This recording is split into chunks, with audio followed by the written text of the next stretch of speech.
It's the year 2003 and Capcom is still filling the empty air while Resident Evil 4 cooks. And what better to create in the meantime than an entry that asks the important question, what if Resident Evil, but with friends? This is the question that Noritaka Funamizu asked all the way back around the development of Resident Evil 2. He had the idea for a kind of multiplayer Resident Evil game that had slowly been getting worked on and refined over the years, but such a vision was impossible until video games finally invented easily accessible online connectivity, and that happened in the 6th console generation. I will soon experience complete oneness with an interconnected global community of game warriors. The Sega Dreamcast kicked off online play, but nobody bought them, so it left to go die in the woods. Then Xbox came along and popularized online play with Xbox Live and Halo Combat Evolved. But Japan hates Microsoft's guts or something, so that just left Sony's PlayStation 2. I mean, technically Nintendo did have a half-hearted attempt at online play, but that basically ended up being a whole one franchise that utilized the unique hardware, so I wouldn't really count it as a contender here. The PlayStation 2 was the only option at the time, and playing games with other people was as easy as having internet services in a time when dial-up was still somewhat popular. And you also had to own either a PlayStation 2 Slim or the network adapter, and then you have to maneuver through all the clunky retro software in order to set up your network. It was an awful time to be alive, but hey, at least we didn't have to pay for PlayStation Plus yet, so with online functionality present, we can finally see what it's like to experience a classic Resident Evil game with multiple playable characters at once. Oh, pardon me. Experience a classic Resident Evil game with multiple playable characters at once, that's also good. Yeah, you better slink away. The game went through a couple of various names, like Resident Evil Network or Resident Evil Online, before eventually landing on Resident Evil Outbreak. The developers worked tirelessly to realize this idea. Unfortunately, it became a case of biting off more than you can chew. The devs had so many ideas planned for the game, but deadlines and size limitations forced them to cut around 18 scenarios down to just 5 for the first entry. Not only that, but there's also a lot of extra work that has to be done when you're finding servers for yourself as a video game company, and not going through a pre-made service like Xbox Live. Just having online functionality in North America delayed the game's release for several months. It became such a disaster in Europe that it was delayed even further before just completely removing the online functionality entirely for PAL releases. First, Europe is cursed with receiving Survivor 2, and now this, they just can't catch a break over there. Despite everything though, the first entry of this spin-off series did surprisingly well, managing to sell 1 million copies and thus be considered a success. And that opened the gates for Resident Evil Outbreak File 2, and that one ended up selling not quite as well. Just 2 years after the sequel's release, the online servers shut down, and with it went one of the most unique survival horror creations ever made. While the game did have offline modes, it was clearly intended to be played with multiple people, and losing that functionality meant that the game's core would forever be lost to time. Is what I would be saying if some insane individuals didn't manage to reverse engineer the Japanese servers and then keep them up and functional over 2 decades later. Available on both the original hardware and emulators, it's arguably more accessible now than ever before since it missed the widespread availability of the modern internet. All you need is your totally legally acquired Japanese ROM of the game. It's truly incredible that something this niche managed to maintain functionality for this long, because you know that absolutely no one is going out of their way to play a Resident Evil spin-off except for the super fans who are willing to watch a 30-minute tutorial on YouTube before ever even starting, which is probably another contributing reason to its obscurity. Look, it's been 6 years since I started making these videos, and I was really hoping that there would be some kind of official re-release of these games in the time that it took me to slowly churn out these videos. Not just because I think that these games would thrive better in the modern online ecosystem, or that I think these games should be experienced by more people, but because setting up these games is a bit of a hassle. You gotta set up emulators, and then download the ROMs, and then patch the games, and create an account, and maneuver through tons of Japanese menus, and Jesus Christ, just re-release the game already. I haven't even gotten to widescreen patches or extracting the game's files so that load times are actually bearable. And then on top of that, you're probably gonna have to find some friends who will also be willing to go through this process for themselves. It's honestly not that difficult, but compared to just being able to download the game and open it on Steam, this involves way more steps than than the average person is willing to put up with. But is the effort worth it? In this first part, I'll be taking a look at specifically the first game to see what Capcom's first attempt at multiplayer survival horror was like. While I have technically played the game before, this is a very new experience for me because I was never able to play it with other people. I ended up playing it and not getting very far, so I gave it up and decided to save it for a time when I'd actually have a reason to play through it with friends. Like if maybe I was gonna make a multiple hour-long video on it? Got a lot of reasons to be excited for it. Back during its release, it got pretty good reviews, and nowadays this is the spin-off game that Resident Evil fans love. Games like Gaiden and Dead Aim are left to perish in obscurity, but Outbreak manages to cross that line into being a Resident Evil spin-off game that the public actually kind of knows. So maybe there's a reason why it's managed to stick around for so long. Let's take a look at Resident Evil Outbreak.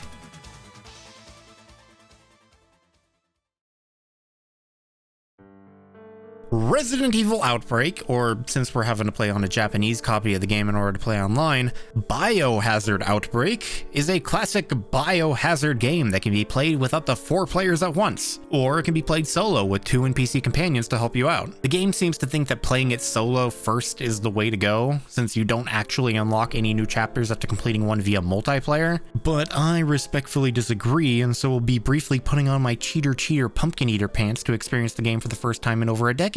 Both you and your partners will all pick one of 8 characters to play as, each of whom has their own strengths, weaknesses, and unique abilities that set them each apart. Kinda. It sets most of them apart. Real quick, you like this neato screen that has all the characters lined up with this nice little description to let you know what you're getting into? And each character says something after you pick them. Yeah, I like it too. Too bad that's not what we're seeing on the multiplayer screen. No, we get this mess. Now that thing at the bottom, that's because of the widescreen mod. The game doesn't usually look this ugly, but even without the image corruption that's going on because of the widescreen stuff, this would still reek of early 2000s internet web pages. It's all just kind of sterile and designed more for functionality than appeal. It's something that would probably have a lot more work put into it today. But hey, it's a product of the time. So everybody's going to be picking their own characters, or if you're playing offline, then you will be paired up with 2 predetermined characters. What's kind of neat about this game is that the AI for each character has their own personality, or at least that's what they say. Certain characters won't like other characters, so they won't hang around them. Some will be more confident to go off on their own, while others will feel like they need to be close to you at all times. It's interesting that they put in this kind of effort into the game, but for the most part, I think it's something that can be easily overlooked. There was never a moment where I was dying on the ground and an NPC refused to pick me up or come help me because, I don't know, they don't like my face or they're racist or something. So I think that falls into the category of neat little tidbits that I can share in a video like this. But let's take a look at who's on the roster. The first character front and center of the selection screen is Kevin Ryman. yeah. A member of the RPD and a pretty cocky and carefree guy. He always has a smile on his face, a calm demeanor, even in life-threatening situations, and he'll crack a joke every now and then. Probably the closest that we get to the RE4 Leon / Dante personality that Resident Evil has slowly been building towards in the last few years. And not just because he works in the same place that Leon did. Kevin has some of my favorite voice lines due to how snarky he sounds. Here's what I'm thinking.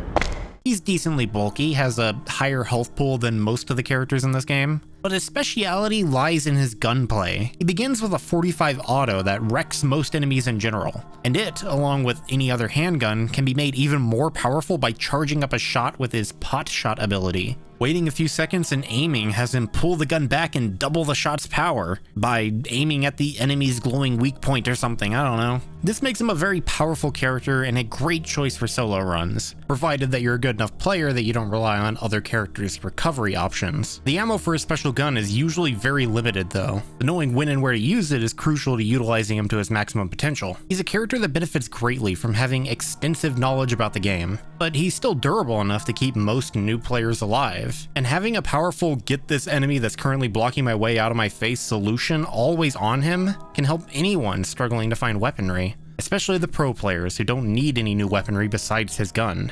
Next is Mark Wilkins. Yeah.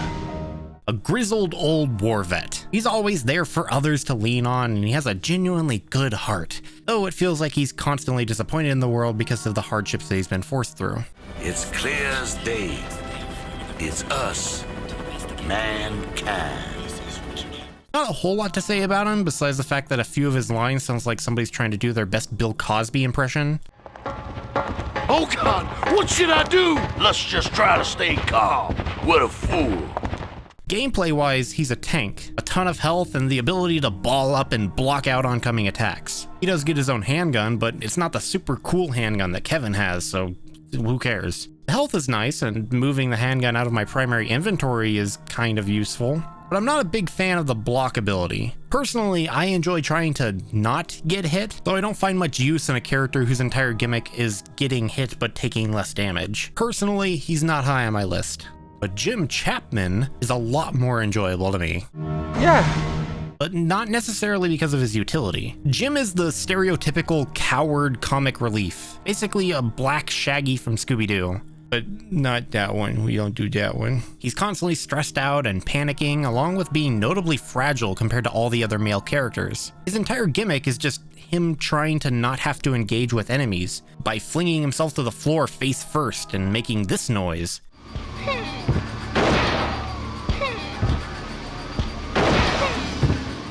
By playing dead, he gains invincibilities and enemies will ignore him, at the cost of his infection gauge going up rapidly. You see, every player has their own innate infection that slowly goes up as you play and take damage from enemies. If it reaches 100%, then you're dead. Instead of getting injured like a normal person, Jim chooses to lick the bathroom floor tiles in order to raise his infection rate, thus trading his limited time for momentary safety. You don't have to be immobile though, as getting up and flopping repeatedly is a decent way to move away or through groups of enemies. It's also just really funny to do.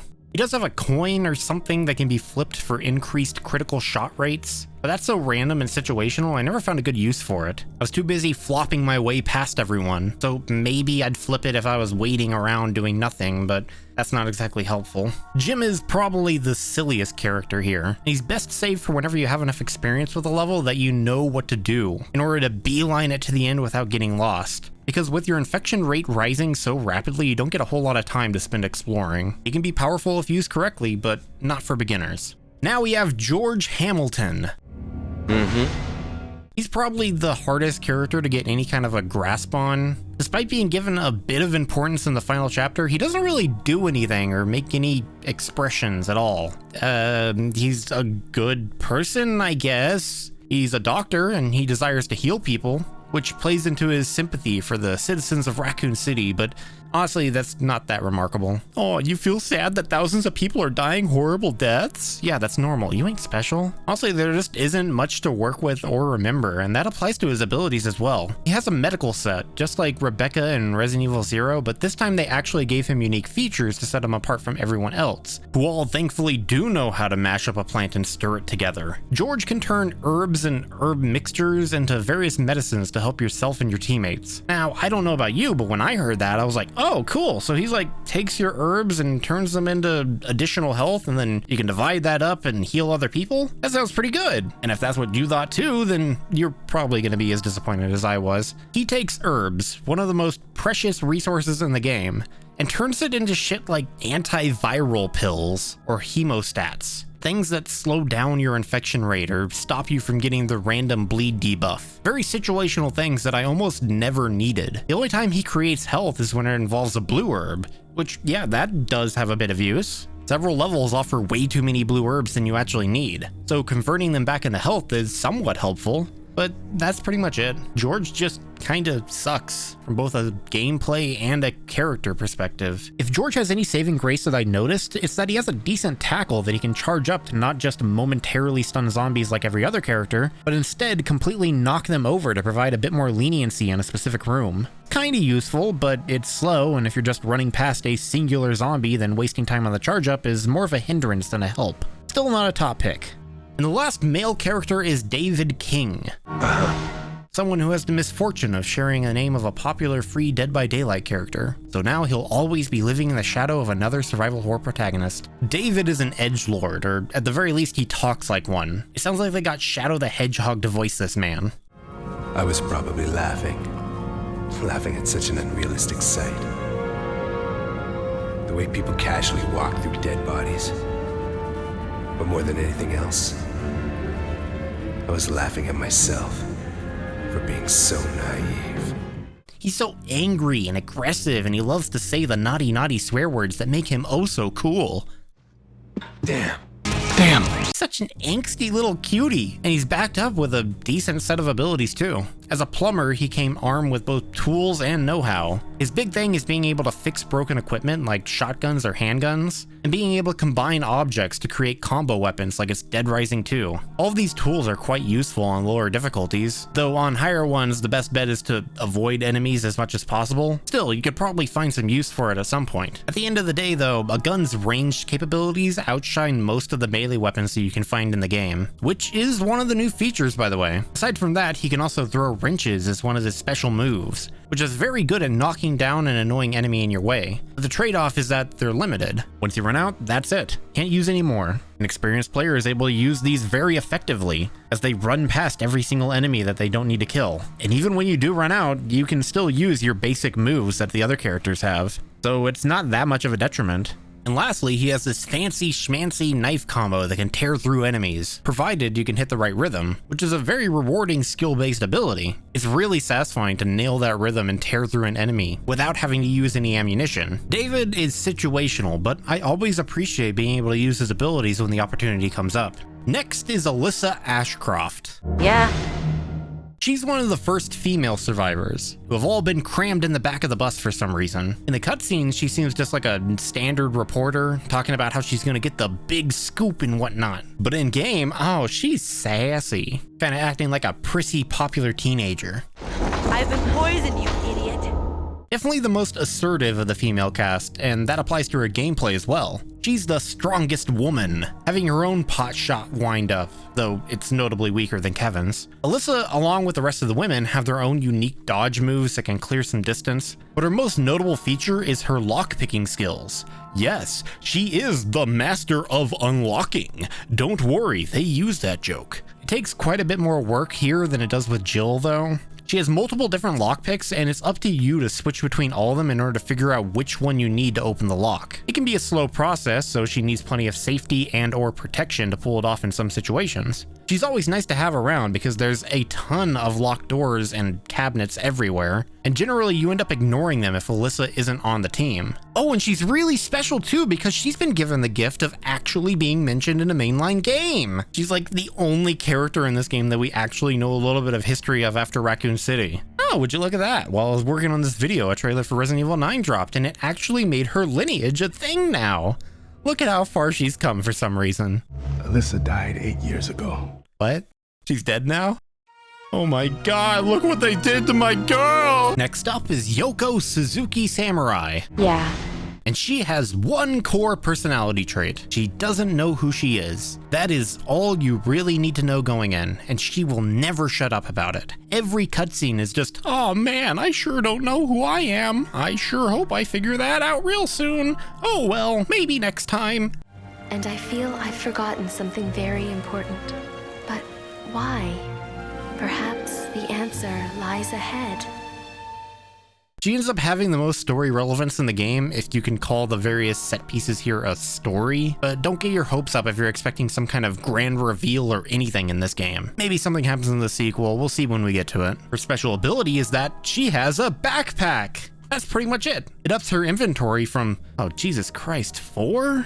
Only 4 slots? Okay, we'll get to that later, but it ups her from 4 to 8, making her the only character to have a normal inventory size like every other Resident Evil game. She also has the ability to flop on her butt and crawl away as a means of defense. She's an extremely passive character, one that is strongest when they're sitting behind the people doing all the real work while she holds their books or whatever. A very nice starting character since the small inventory can be incredibly punishing to new players, but at high difficulties she drops usefulness more and more. Last and mostly least, we have Cindy Lennox. Okay.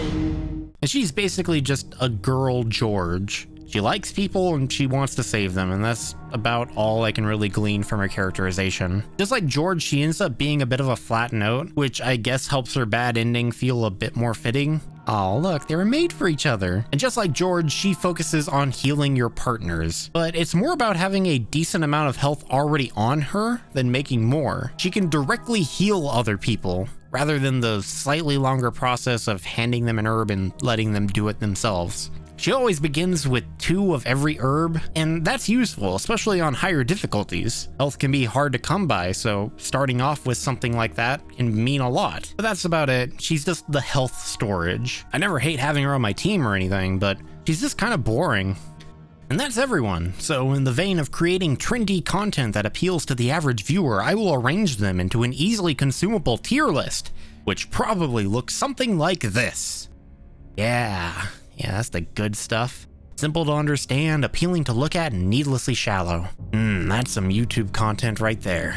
Of course, all my impressions are stemming from me kind of playing every single character a decent amount. Maybe there's some kind of speedrunner tech that makes the characters I don't like actually really viable or something. Feel free to tell me in the comments. So now that we know who we're working with, we can jump into the first chapter of Resident Evil Outbreak titled, Outbreak. Okay. Before anything though, we get a special introductory cutscene if you're playing this in single player, as the game expects you to do on your first playthrough. And it gives us a new perspective on the initial viral outbreak caused by Hunk and his team confronting William Birkin while he was in his mutated G form in the sewers. The revolutionary rat vision invented here has us viewing the carnage from a rodent's eyes. The very same rodents that were responsible for spreading the T-virus throughout Raccoon City after swimming around in some spilled goo and then cleaning themselves off in the water supply. Jokes aside, this is probably one of the most creative scenes in the entire game. The rat viewing the slaughter from various angles before roaring like a lion on top of a downed Umbrella agent, and then chowing down on his corpse is fun enough. But look at these incredible transitions between the sewers and the credits. Every time a bunch of rats or a stray bullet turns into a bunch of microscopic bacteria, I feel a little giddy inside. The cutscene just feels so inspired to me. But maybe that's just me being a bit too generous, because I'm really taken aback by the theme music created for this game.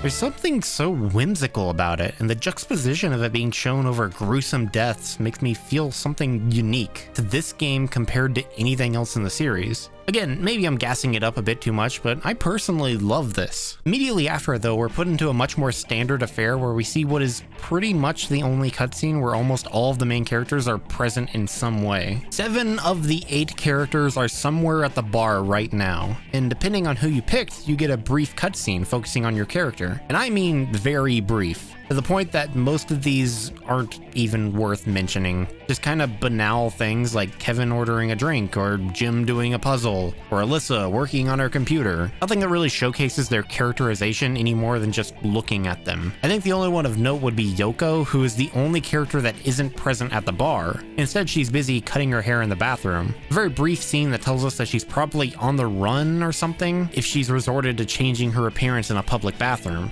Hell, not even just that. I didn't pick up on it at first, but according to the collection, this is Yoko in disguise as she heads into the bathroom. What is this girl hiding from, especially if she doesn't have any memory of her past? Intriguing questions that will not be answered in this game. Also, if you have Mark in your party, then you can get an additional cutscene that puts a bit more focus on his clearly sick security guard friend, since that becomes a gameplay element with him. Yeah, it's not much, but that's Outbreak as a whole. The story barely exists, and a lot of the cutscenes don't feel like they have a lot of effort put into them. You get that generic bad voice acting that we get in a lot of Resident Evils, though unfortunately nothing's gonna reach the same level of funny bad that something like Resident Evil 1 or Resident Evil Survivor get. Just your basic run-of-the-mill cheap voice acting. The highway is too dangerous. We're taking side streets. Damn! Another barricade. As you can see, there are too many roadblocks.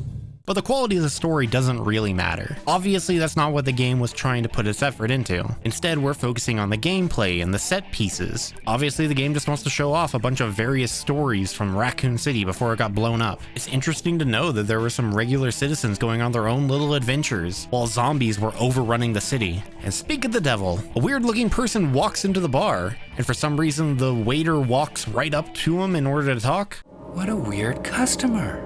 But it turns out that he's a spooky zombie, and he brought along all his spooky zombie friends to harass the establishment. You gotta be tough about these things. You know what they say, if you let one zombie into your bar, then it becomes a zombie bar. It's kind of unique how the zombie models become real people for a single shot. Like, I'm sure there's a lot of work that had to go into making the zombie effects look nice, and I appreciate the more subtle things like that bit of face flesh that comes off as the guy slides his face across the window. It certainly looks better than the guy in Alyssa's cutscene who just seems to be making silly faces at her. What the hell's going on with his fingers? So, with an army of undead beginning to break down the door, you and your teammates are left to find another way out of the building while the zombies continue to pile into the entrance. It's basically an entire scenario that plays like the traditional Resident Evil throwing you into the deep end introductions. And for the most part, this is a hell of a way to pull it off. On my first playthrough, this game authentically instilled that sense of panic that you want in a survival horror. As soon as the level kicks off, all the players scatter in order to find items and hold down the fort, blocking doorways, finding any kind of weapons to defend ourselves, and locating the key we need to exit upstairs, where the whole thing plays out again and again and again. Rushing our way through every room and discussing what all we were able to find and what to keep in mind for the future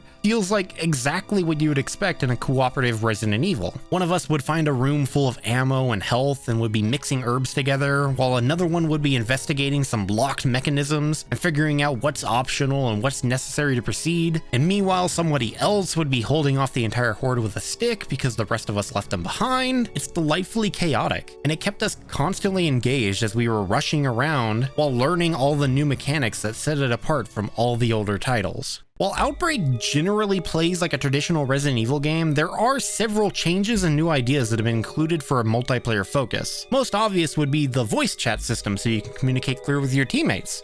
What? What's that? Oh, there's no voice chat in the game? Well, then how the hell are you supposed to communicate clearly? Easy, you don't! Instead of saying words with your mouth hole, you need to learn the intricacies of the ad-lib system, something created as a compromise for actual verbal communication. It's easy, you just press a button and your character will shout out a generic line while some specific text appears on the screen. The text generated can be anything from insight about what's going on around the character to telling others about an item you just found. Outside of a specific combo of buttons to give specific commands or say a specific name, there isn't really any way to directly control what is being said. So this usually just results in everybody spamming the button constantly, and that's mostly because the players are just bored, not because you're actually trying to communicate. With all the generic lines being thrown out constantly, it makes it feel like you're playing as a group of NPC survivors from Dead Rising. What a fool. I was thinking. What a fool. Hey! Go now!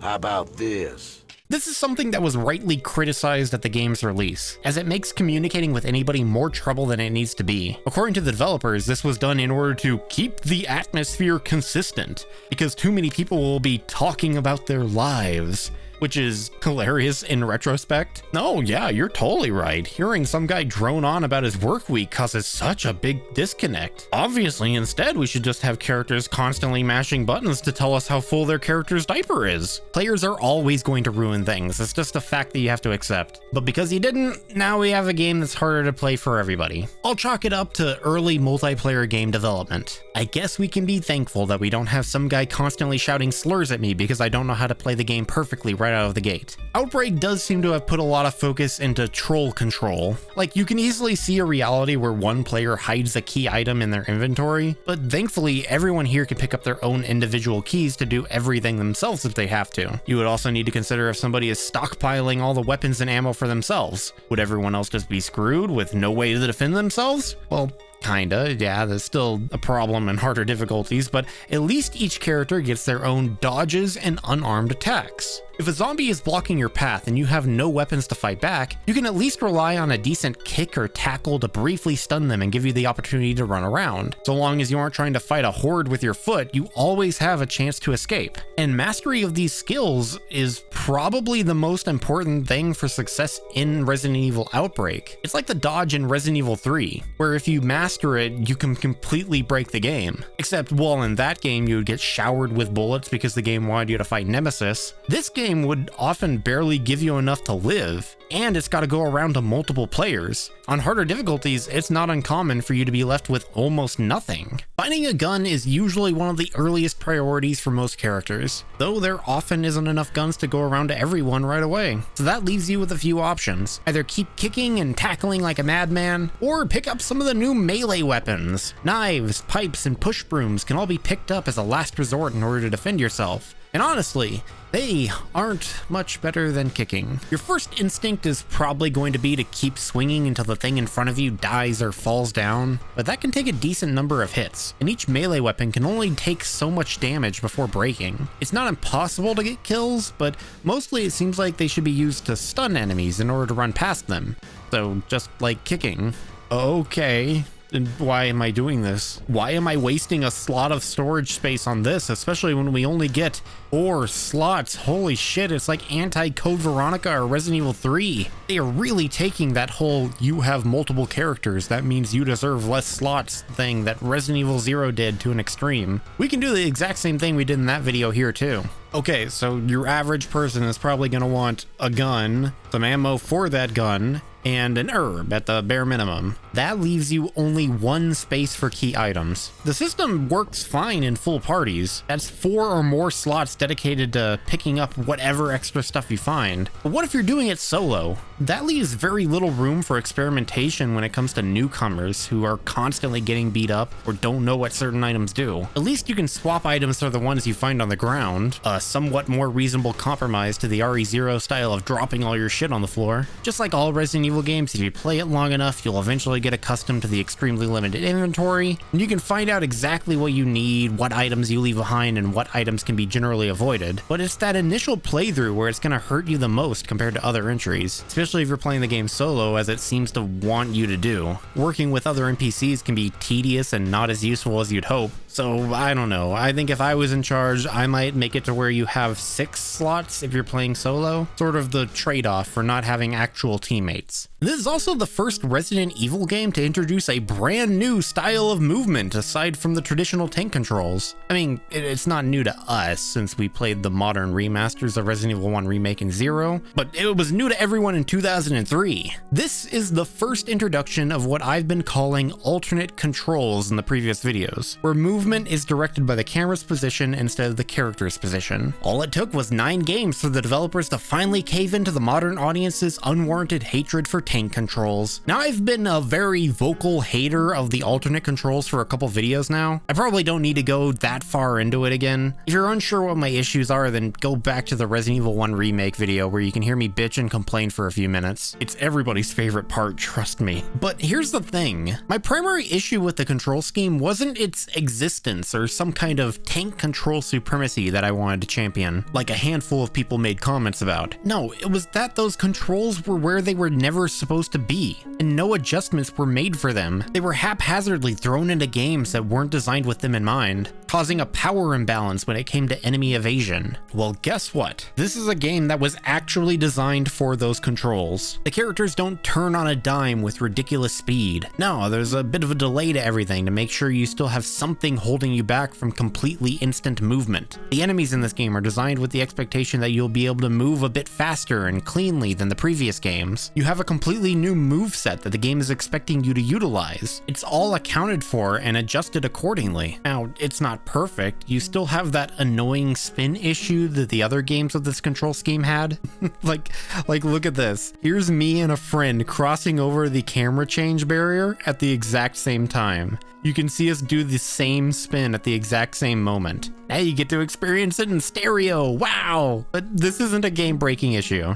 It's just kind of annoying. So yeah, alternate controls are completely fine here, and while Resident Evil's accessibility was probably positively affected by it, all the adjustments made make it barely feel like it's changed at its core. What is probably the biggest change from classic Resident Evil games though is that each level feels a lot more connected. The old games had this feeling where each individual room was its own isolated section of time and space. separate from anything else in the area. Didn't really help that the pre-rendered backgrounds, while looking very beautiful, still would just look like an image that the character would walk on top of. You got less of a feeling of interconnectedness and more of a slideshow, which isn't an inherently bad thing. Now though, everything's visual style is a lot more connected. It's all 3D models, just like Code Veronica was, but thanks to the updated graphical hardware, they've become able to make these areas look even more detail rich. They may not be as unique and pretty as pre-rendered backgrounds, but it still looks pretty damn good, at least for a PlayStation 2 game. More importantly though, every room isn't isolated from each other anymore. One of the earliest things that surprised me and my friends was that we could hear each other through the walls. Footsteps and gunfire and ad-libs all can be heard from separate rooms, making it easier to indicate who is nearby and what's going on.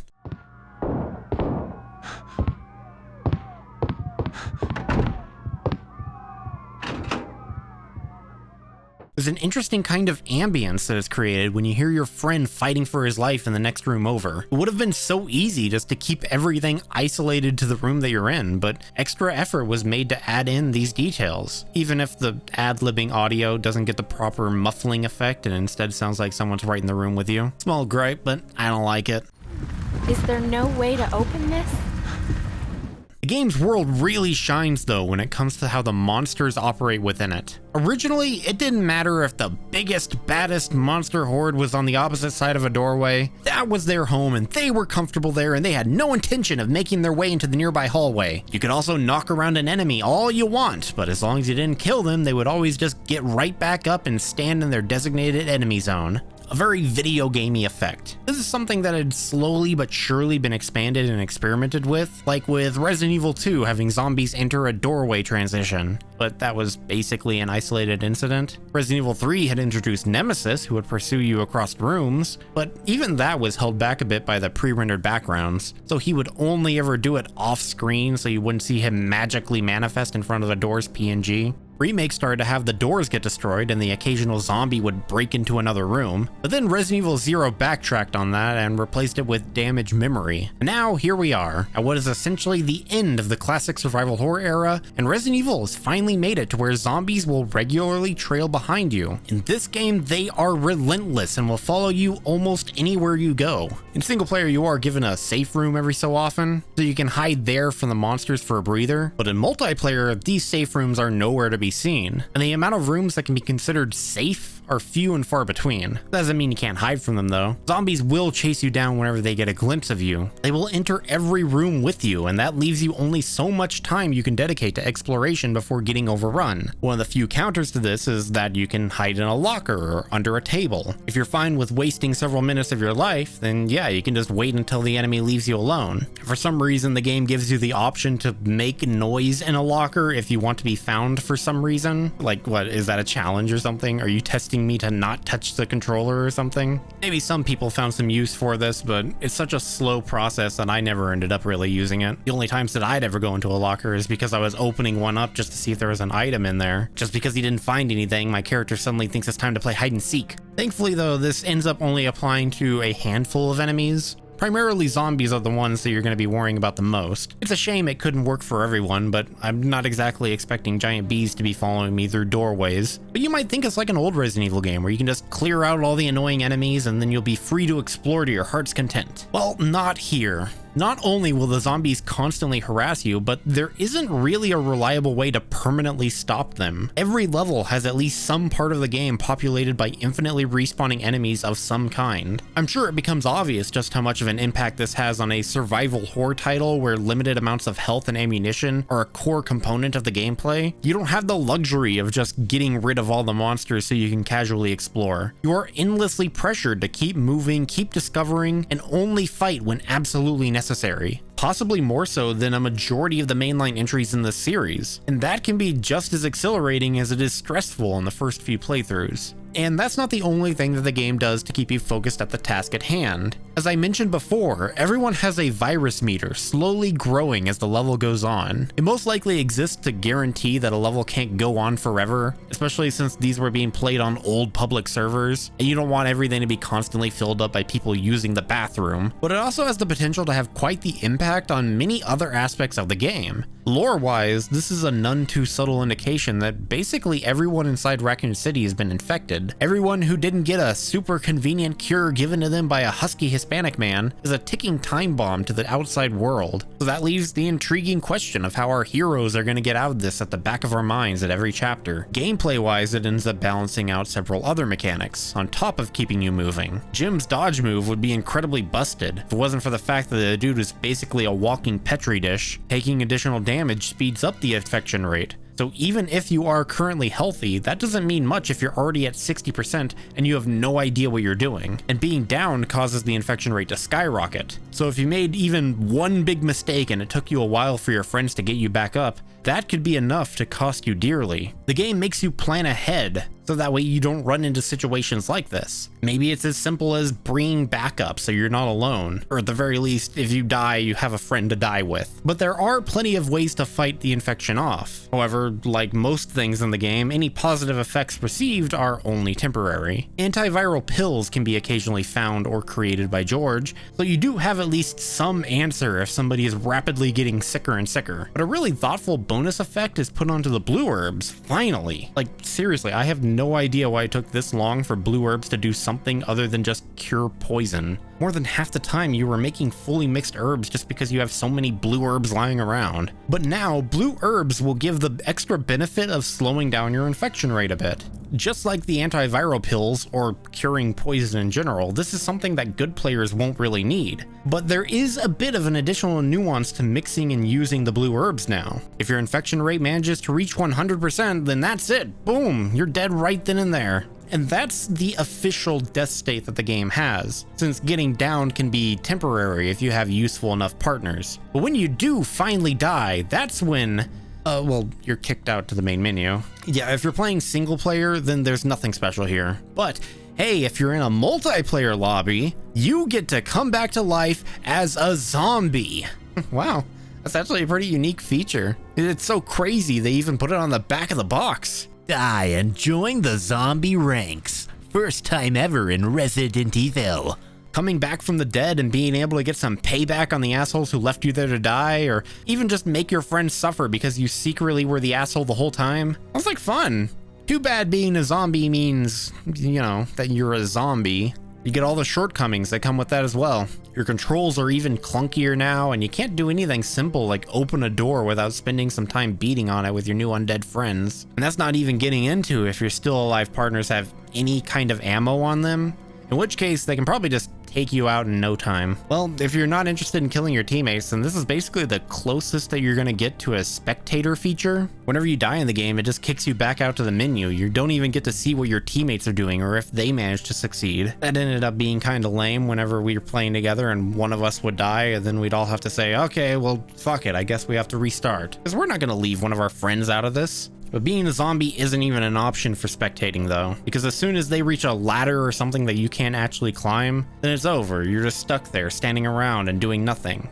The entire mechanic is just a novelty, one that sounds like a really cool feature when read to you, but in practice it has very little practical use. Maybe if you could like fuck up the other zombies around you or something, along with the players, there would be something here, but as is, there's just nothing to it. The only thing that really stood out about it to me was that players are still able to ad-lib after death. It turns from generic callouts to the characters slowly realizing that they're dead, that they are still carrying some amount of awareness inside their now rotting skulls as they succumb to their new cannibalistic urges. You get to see how different characters react to it. Some are just sad, some accept their fate, some keep fighting. That's all really creepy to me. It's like they incorporated the Itchy Tasty Diary into the gameplay, and now we get to see what it's like for ourselves.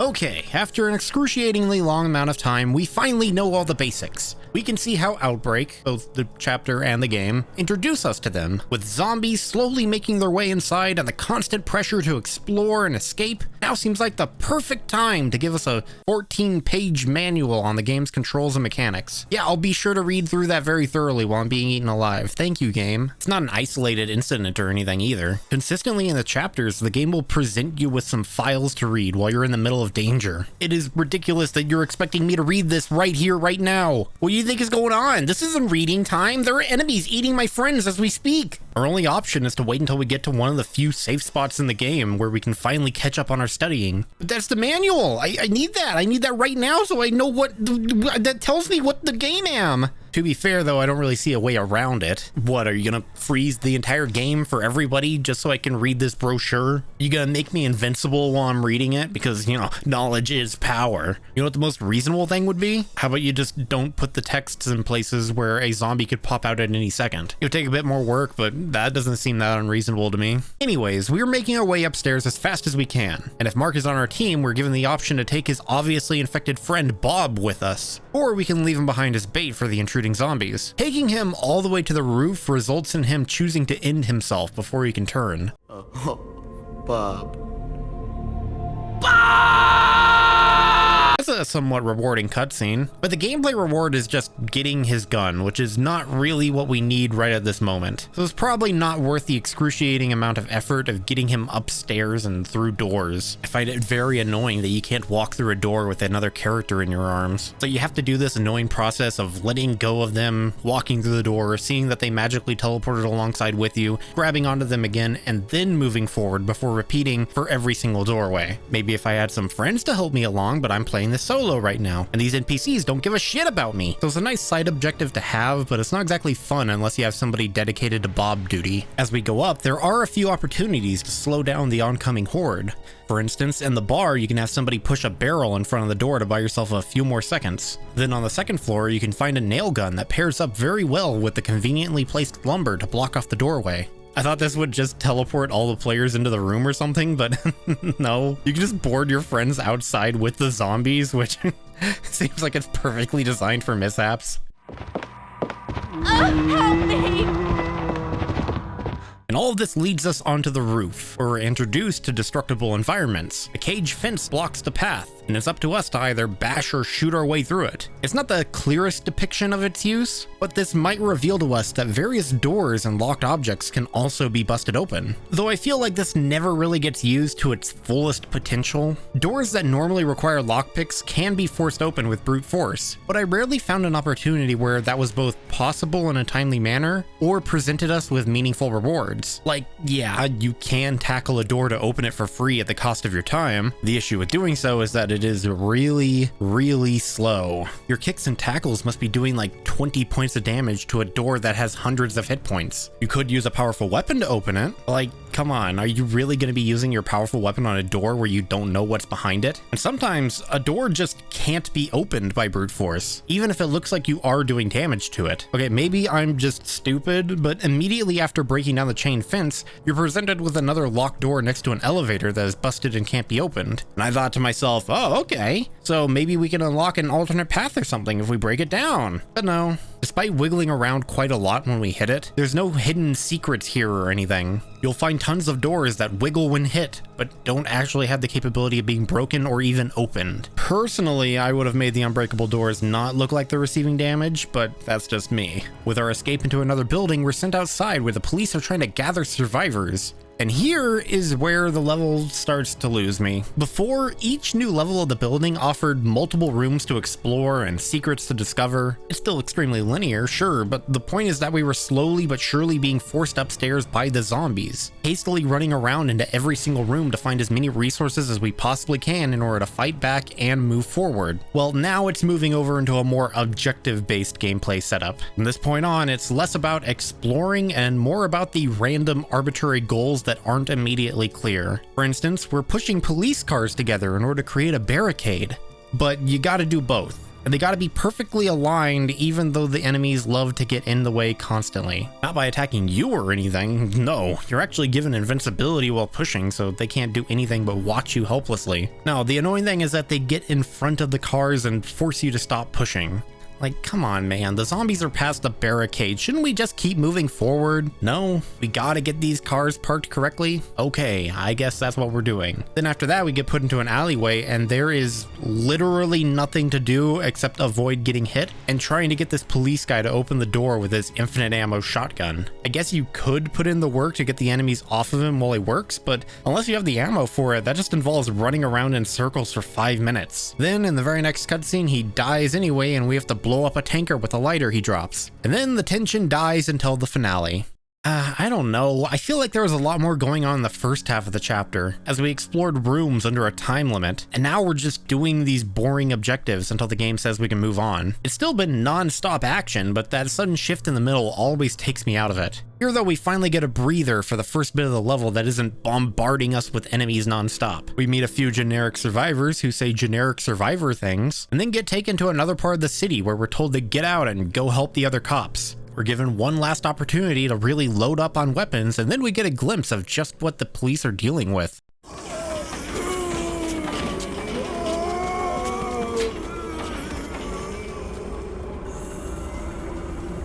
Holy shit! Where did all those zombies come from? Did every person in a 3-block radius get infected and pile into the streets? Somehow the police managed to set up bombs all throughout the undead masses, and now they're trying their hardest to detonate it, but then they're all killed before they get the chance to do so. So it's up to us to clear the area, find the detonator parts, and set off the bomb. It's a kind of charming set piece. We just got all these big guns and are given a big playground of enemies to use them on. So there is some charm in taking down as many as you can while someone else tries to get the pieces together. But really, as long as you aren't slacking on the menus, picking up the parts and combining them, also they can be used on the detonator in the center of the horde, then you're probably not going to have any problems here. The entire sequence, even when solo, can take less than 30 seconds. It also seems like most of the enemies aren't actually there to attack you. Instead, they're just filling up the crowd, making it look a lot more busy than it actually is. So in the end, you just have to avoid 1 or 2 sprinting zombies and you'll be fine. Definitely a moment that's defined more by the set piece than the actual gameplay within. And so we set the bombs off. The RPD comes to collect the survivors and our selected character says some generic line about how crazy what we just experienced was. Everything started to go wrong from then. No, maybe we just didn't realize things had been going wrong for a long time. I was probably laughing at such an unrealistic sight. You think you got problems? You think you're badass? Man, you don't know shit. That's gonna be a running theme through all these endings. None of the characters are developed enough to give any kind of meaningful insight about, well, anything, really. Every ending cutscene is just someone going, "Oh, gee willikers, that sure was a nutty adventure. This sure is a bit of a pre-diddly-ickament." Except they all say it in a way that's slightly characterized to their stereotype. We do get a glimpse of that military barricade that supposedly exists in Resident Evil 3 and then somehow disappeared in Resident Evil 2. They quarantine the entire city, making sure no one can leave, and then tell the public that it's because of a radiation leak. It looks like a very active operation, so I'm not exactly buying the whole Leon and Claire managed to just slip right past them explanation. Like, for that matter, when did this take place? Surely it's like a day or two before Jill's adventure. September 24th. What the hell? Okay, so there was a military blockade for almost a week and Leon still went to work? Oh my god, Resident Evil story gets more and more messy as these games go on. So that's Outbreak, and while it has its ups and downs, I think it's a pretty exciting way to start the game off. A decent mix of thrills alongside simple tutorials, getting the player ready for whatever pressure-induced challenge is going to come next. Clearly the level was linearly designed to railroad you through most of it. That way the player doesn't get too overwhelmed and all they have to do is focus on moving forward. Just keep getting higher, just keep moving away from the enemies. If you don't count that one spot on the roof where there are crows, then the only enemies that you're going to be fighting for the entire chapter are zombies, keeping it nice and simple for now. But that constant pressure that you feel from the zombies moving in makes it feel like the beginning of Resident Evil 2. It feels like a struggle, but it doesn't overwhelm you. You get a bit of exploration, you get a bit of combat, and that covers most of the bases that you're gonna have to worry about in a Resident Evil game. The only thing really missing here are the series-defining puzzles, and those seem to have been saved for the next chapter. Below Freezing Point is the second campaign to go through, and it begins with some generic Umbrella employees doing some generic Umbrella employee things. You know, killing each other, fawning over disgusting flesh masses and test tubes, the usual. And then the game begins and we're kind of just left to dick around in a small room for a few seconds for some reason. And then that generic lady scientist slams on some panels and opens the door for us. The beginning section is slightly unique because Yoko will always be present, regardless of if anybody selected her. Like I said before, Yoko is one of the few characters here that seems like the game is actually trying to tell a story with. When we move forward, the lady scientist shoots at Yoko's feet. She's angry because she assumes that Yoko is also here for the disgusting flesh creature. What is that capsule? Wait! Are you after this too? You are, aren't you? Oh, you are so... Stop it. I don't understand what you're talking about. So as you can see, Yoko very clearly has no knowledge about her past, but she does seem to have some sort of history with Umbrella. Maybe we could say that's the reason that she led everybody here, because there doesn't seem to be any explanation as to why we are here now or how we got here. But where are we, you ask? Why, we're taking another step back into fan service county. We're in the lab from Resident Evil 2. Oh wait, no. Thanks to Resident Evil 0, we have to make the potential distinction between that lab and some other random lab that looks exactly the same, besides a small handful of details that may or may not indicate that this is a unique location. Isn't that fun? Isn't it great that that's what we have to do now? And it's really funny too, because on the Resident Evil 0 video, I ended up getting comments from both sides saying that they believe it to be one thing or the other. Well, this place has a giant moth and the big vagina plant in it, so that's some evidence in favor of it being the same lab. However, this place is full of closed doors, inconsistent geography, hunters, and should be missing a train after the survivors leave with it in this game. So technically anybody could make the argument. Doesn't matter to me, I'm gonna be calling it the lab from Resident Evil 2. What makes it so different this time though is that somebody left the freezer door open and now the whole place is really, really cold. Possibly even below freezing point, but nobody can know for sure. We discover all this as we enter into the laboratory from where we end up exiting in Resident Evil 2. And here's a really good spot to show off what I consider to be one of the game's strongest factors. Every chapter you play is going to have some degree of randomization, certain levels more than others, but things rarely are 100% the same. It's just like the randomization in Resident Evil 3, which again is one of that game's best features. Now in some regards, this game ends up doing it better than Resident Evil 3, but in other regards it's much worse. For instance, Resident Evil 3 had this wider selection of enemies available, and that meant that more rooms could have different threats. In Outbreak, you're pretty much restricted to just the zombies, and the occasional special enemy, usually specific to that chapter. Not the best use of randomization, but we get to see an immediate good use of it as we enter into the lab. Half the party will be randomly divided across 2 separate floors, and that is an awesome idea. You never know where you're gonna go or who you're gonna be teamed up with. Regardless of where you're placed, everybody has their own goals to complete that inevitably lead to everybody meeting up back together again. Either you're gonna be defrosting a wrench in a somehow still warm sink, or you're going to be mixing chemicals in order to create V-Jolt from Resident Evil 1, which will then be used on the giant vagina plant blocking the ladder. And look at this, when you dump the juice on it, it starts squirting uncontrollably. Oh, they knew what they were doing. Anyways, Outbreak's randomization is generally pretty good, altering both big and small things in an attempt to make every playthrough unique and engaging. Even the puzzle solutions you find in notes have their own table of possible answers, so assuming you aren't cheating and looking up everything and putting in every possible combination, you'll be having to discover the answers in every playthrough. In a game where every area is separated into their own short chapter, and it's all intended to be very replayable, a feature like this is basically required, and I'm very happy to see it here. So for the most part, we've been exploring levels in the lab that were either inaccessible or never existed, depending on your position on whether or not this is the same lab as Resident Evil 2. But once we get a valve and fuck with the plant, we're able to get back to the levels that we would be more familiar with. The difference this time is that everything has a layer of ice over it. Now it's not much, but I do appreciate that we aren't just seeing the lab as it was in Resident Evil 2. They actually bothered to include a visual difference that shakes things up, even if just a little. For the most part though, it's just a narrative and visual element. Beyond looking neato, it mostly just exists to hold back progress. The train turntable is frozen solid and can't be operated, so our goal is to turn it all off by defrosting the corpse of a man who activated it in the first place to escape some monsters that started killing everyone. But you aren't going to be sliding around like it's a Super Mario Ice level or anything. Really, the only thing to note gameplay-wise are the frozen hunters that are scattered around the lab. Now that's some good foreshadowing right there. You run past these guys constantly and you just know that as soon as your end goal is achieved by turning off the freezer, these things are going to start harassing you. And this specific variant of the hunters are known as Hunter R's. And stop me if you've heard this one before. They're a variant of the original hunters that were created because the original version sucked or couldn't be controlled or whatever.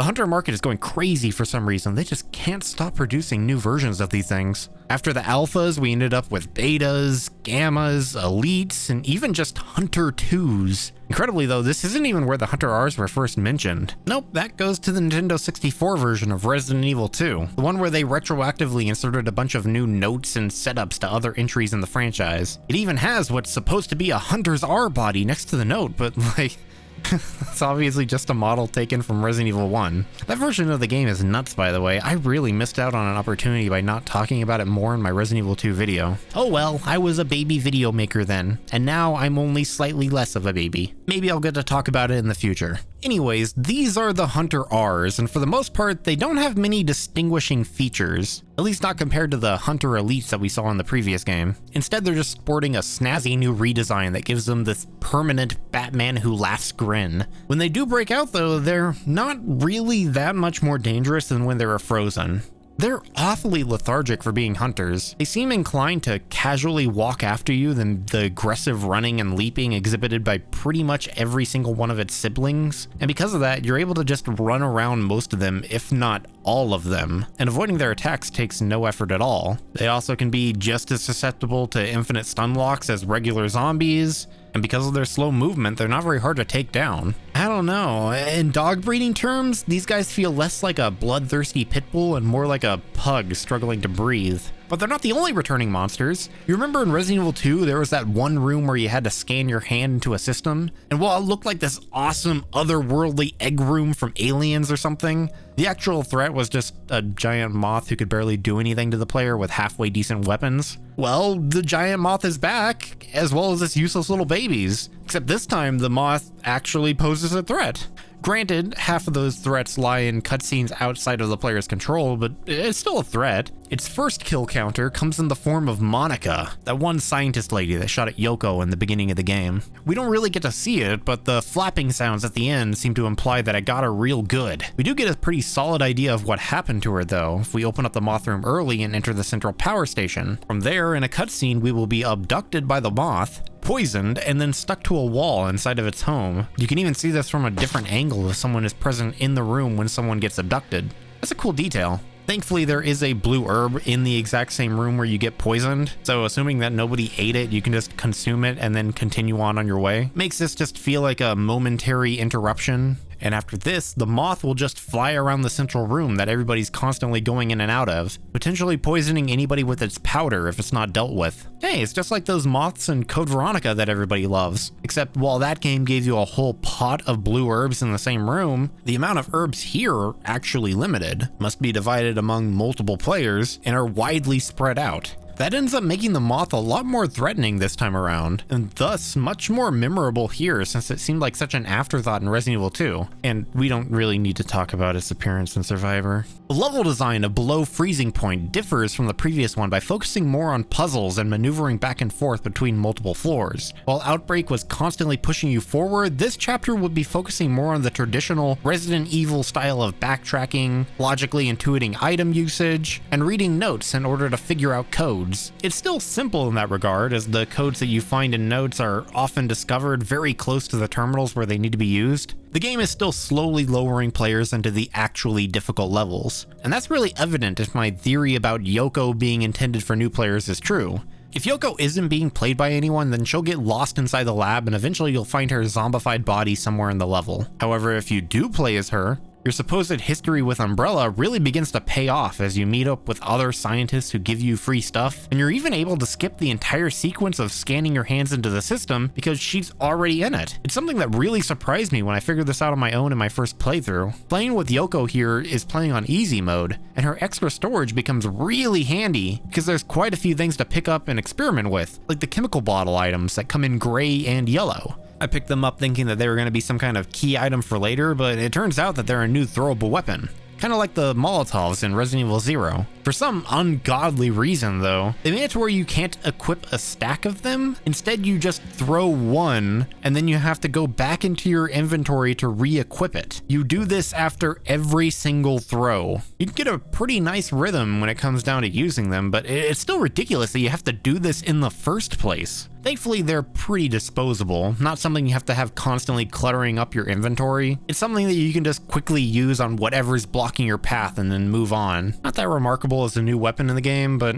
none of the weapons in this game are really that remarkable. But if you know what you're doing, you can stockpile them pretty well to be able to use in the boss fight later. Once we turn off the freezer, we're then able to activate the turntable. Oh, wait, no, I mean we activate the turntable after an arbitrary timer ticks down where the ice is sufficiently melted to actually be able to use the control panel. When you rush through this level, it's not uncommon to have to wait an extra minute or so just to be able to use the key, and I don't know why they included that. Especially since as soon as we turn on the turntable, there is another timer right after that. This one at least makes a little bit more sense. It's the countdown for the level's exit. If there were any players that were lingering behind everyone else, this is your last chance to catch up and get back with the group. And if they fail to do so, then they do get left behind and killed by some remaining hunters.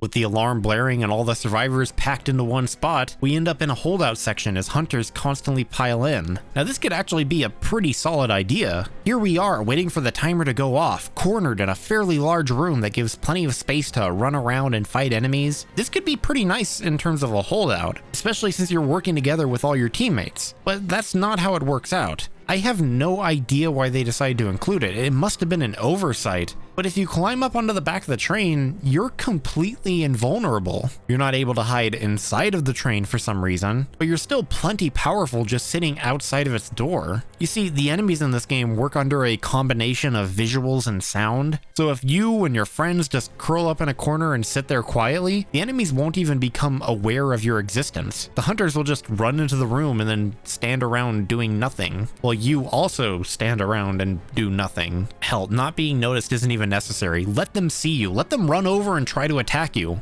They can't climb up there. You're still perfectly safe. It really is just waiting around for a few minutes for the game to progress, with the most entertainment being the sounds of your CPU teammates getting killed since they don't understand how to climb up there with you. Don't worry guys, just gotta wait another minute.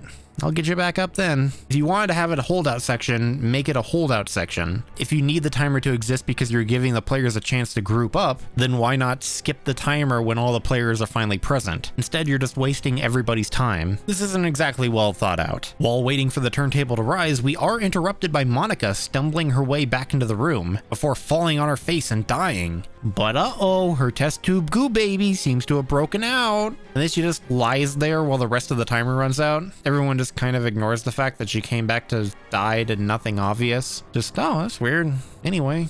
So we ride the lift back to the top, but just as we leave, Monica wakes up one last time to do an Aliens reference.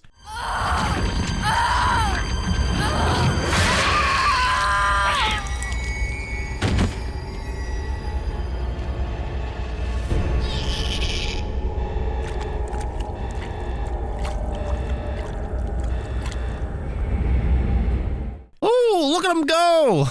Little dude was just born and he's already climbing like a champion. As you can see, the creature that she was so interested in taking with her was one of the G embryo things that Birkin was busy leaving behind in everything that isn't his daughter. And just like what happened to Chief Irons, the little man grows very quickly and suddenly into a giant beast. Now, as the final boss of this chapter, there's not a whole lot to actually say about it. In fact, it's actually somewhat similar to the Resident Evil 2 bosses in the sense that it barely moves around and it's actually pretty easy to kill. This guy will slowly saunter around the very spacious arena, occasionally spewing some acid or something onto anything nearby. Since he has the speed of a narcoleptic snail, it's quite easy to steer clear from him. So the only remaining threat are the little embryos that he poops out. And well, you can take some time out of your day to shoot them, but come on, you're at the end. Just unload into the big guy and it'll be over in no time. It's an extremely easy boss, but as the first one of the game, I can forgive it. Plus, I find it very satisfying to see the whole party bully this guy into the ground. Then, with the creature dead, our characters ride away to who knows where, once again giving their generic takes on the whole situation.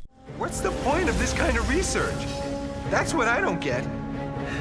Whatever. As long as I'm never that cold again. I have a bad habit of embellishing stories, but I don't need to do it this time. At present, Raccoon City is one giant freak show. Too much knowledge isn't so good after all. Scientists endeavor to be gods by creating huge monsters, but they still can't cure the common cold.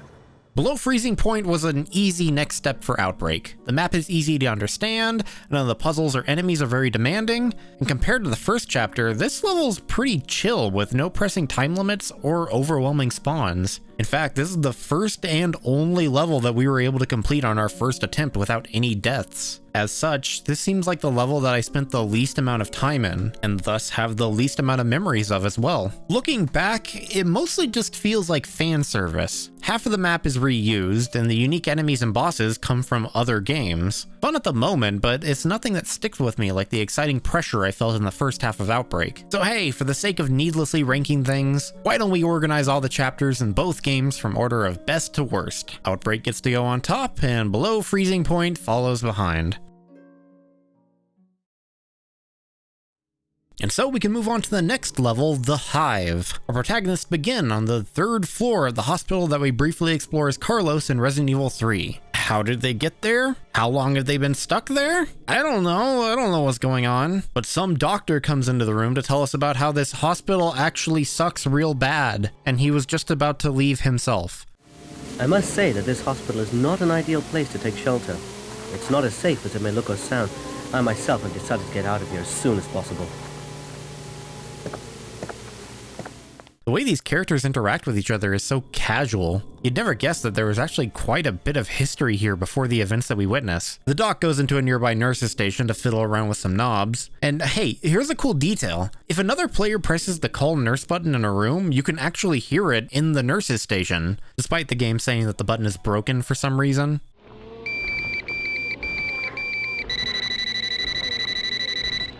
That's neat. I'm glad that they include stuff like that. While the doctor dicks around, we do a little exploring to find a gun, and once we do... This is the Leech Man, not to be confused with the Leech Man. Very inconvenient that the fan name for the mimicry Marcuses in Resident Evil 0 ended up being the actual title for another monster in just a few games later. They don't seem to be related though, as a note does call back to the leeches that Marcus was working with, and claims that these ones must have sprouted from the normal T-virus runoff filling up Raccoon City sewers. They also obviously don't look alike, as these seem to be actual leeches, and whatever Marcus was working with looked like lamprey boogers or something. And this time, instead of weirdly congealing in mass to form a floppy old man, now they seem to be puppeteering dead bodies, Weekend at Bernie style. So the Leech Man isn't even the man itself, it's the 100 of parasites propping the corpse up. He's also marking another step up in difficulty, as he will be stalking us throughout the entire hospital from here on out, climbing in and out of the vents and chasing down random players. Very few of the rooms have any sort of protection against him, so there's this constant threat of him breaking into your area and ruining your day while you're trying to solve puzzles or read notes. He's completely invulnerable to damage from any weapons, though he isn't protected from the basic stun attacks that we have, and that allows us to make him into a pushover if ever given the opportunity to knock him around.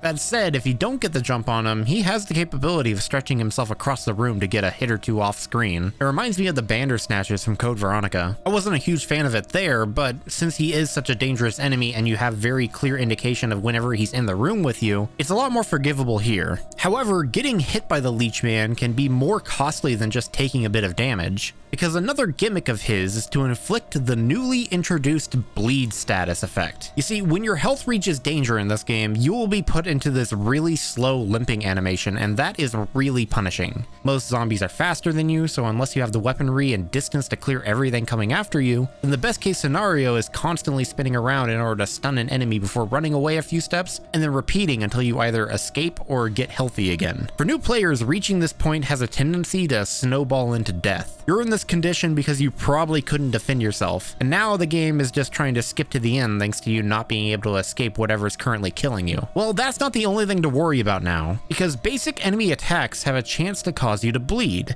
and bleed's most notable effect is that it makes you limp like you're in danger for a period of time, before before eventually going away on its own. Your teammates can also potentially help you out by lending you a shoulder to lean on, which will speed you up, but that's cumbersome for both players. It's not something that I ended up using a whole lot because the AI characters don't seem capable of helping you, and all my human friends are assholes. Now, generally, being slowed down for a bit isn't more than a minor annoyance. Sometimes it can spiral if you're in a really bad situation, but mostly it just annoys me by making me take longer to get to where I want to go, and occasionally confusing me by making me think that I'm about to die. But it gets this unique factor here in the Hive. Leechman, as well as the singular leeches who jump onto you, are all prone to inflicting bleed onto anybody that they latch onto. Not only that, but those parasites are obsessed with your tasty human juice. Leechman will zero in on anybody who is currently bleeding, regardless of their location. And this is poorly taught to us by our doctor friend. Once he turns on the power, the Leechman comes to pay him a visit, and he tries to escape by crawling over some junk. He somehow manages to fuck up crawling, and he falls backwards, reopening the wound on his hand, and luring the creature into attacking him, even though the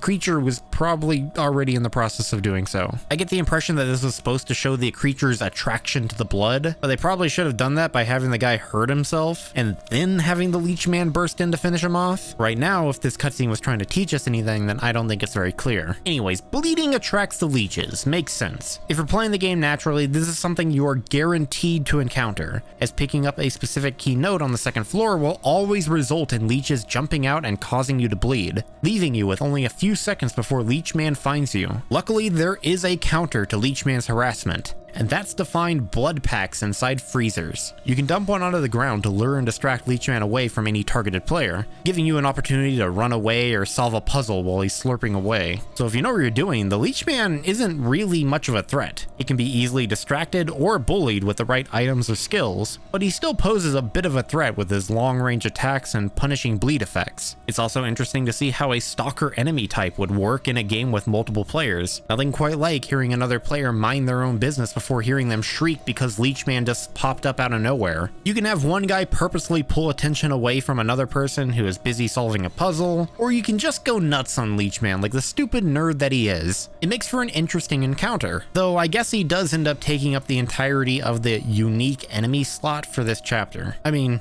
there is a dog.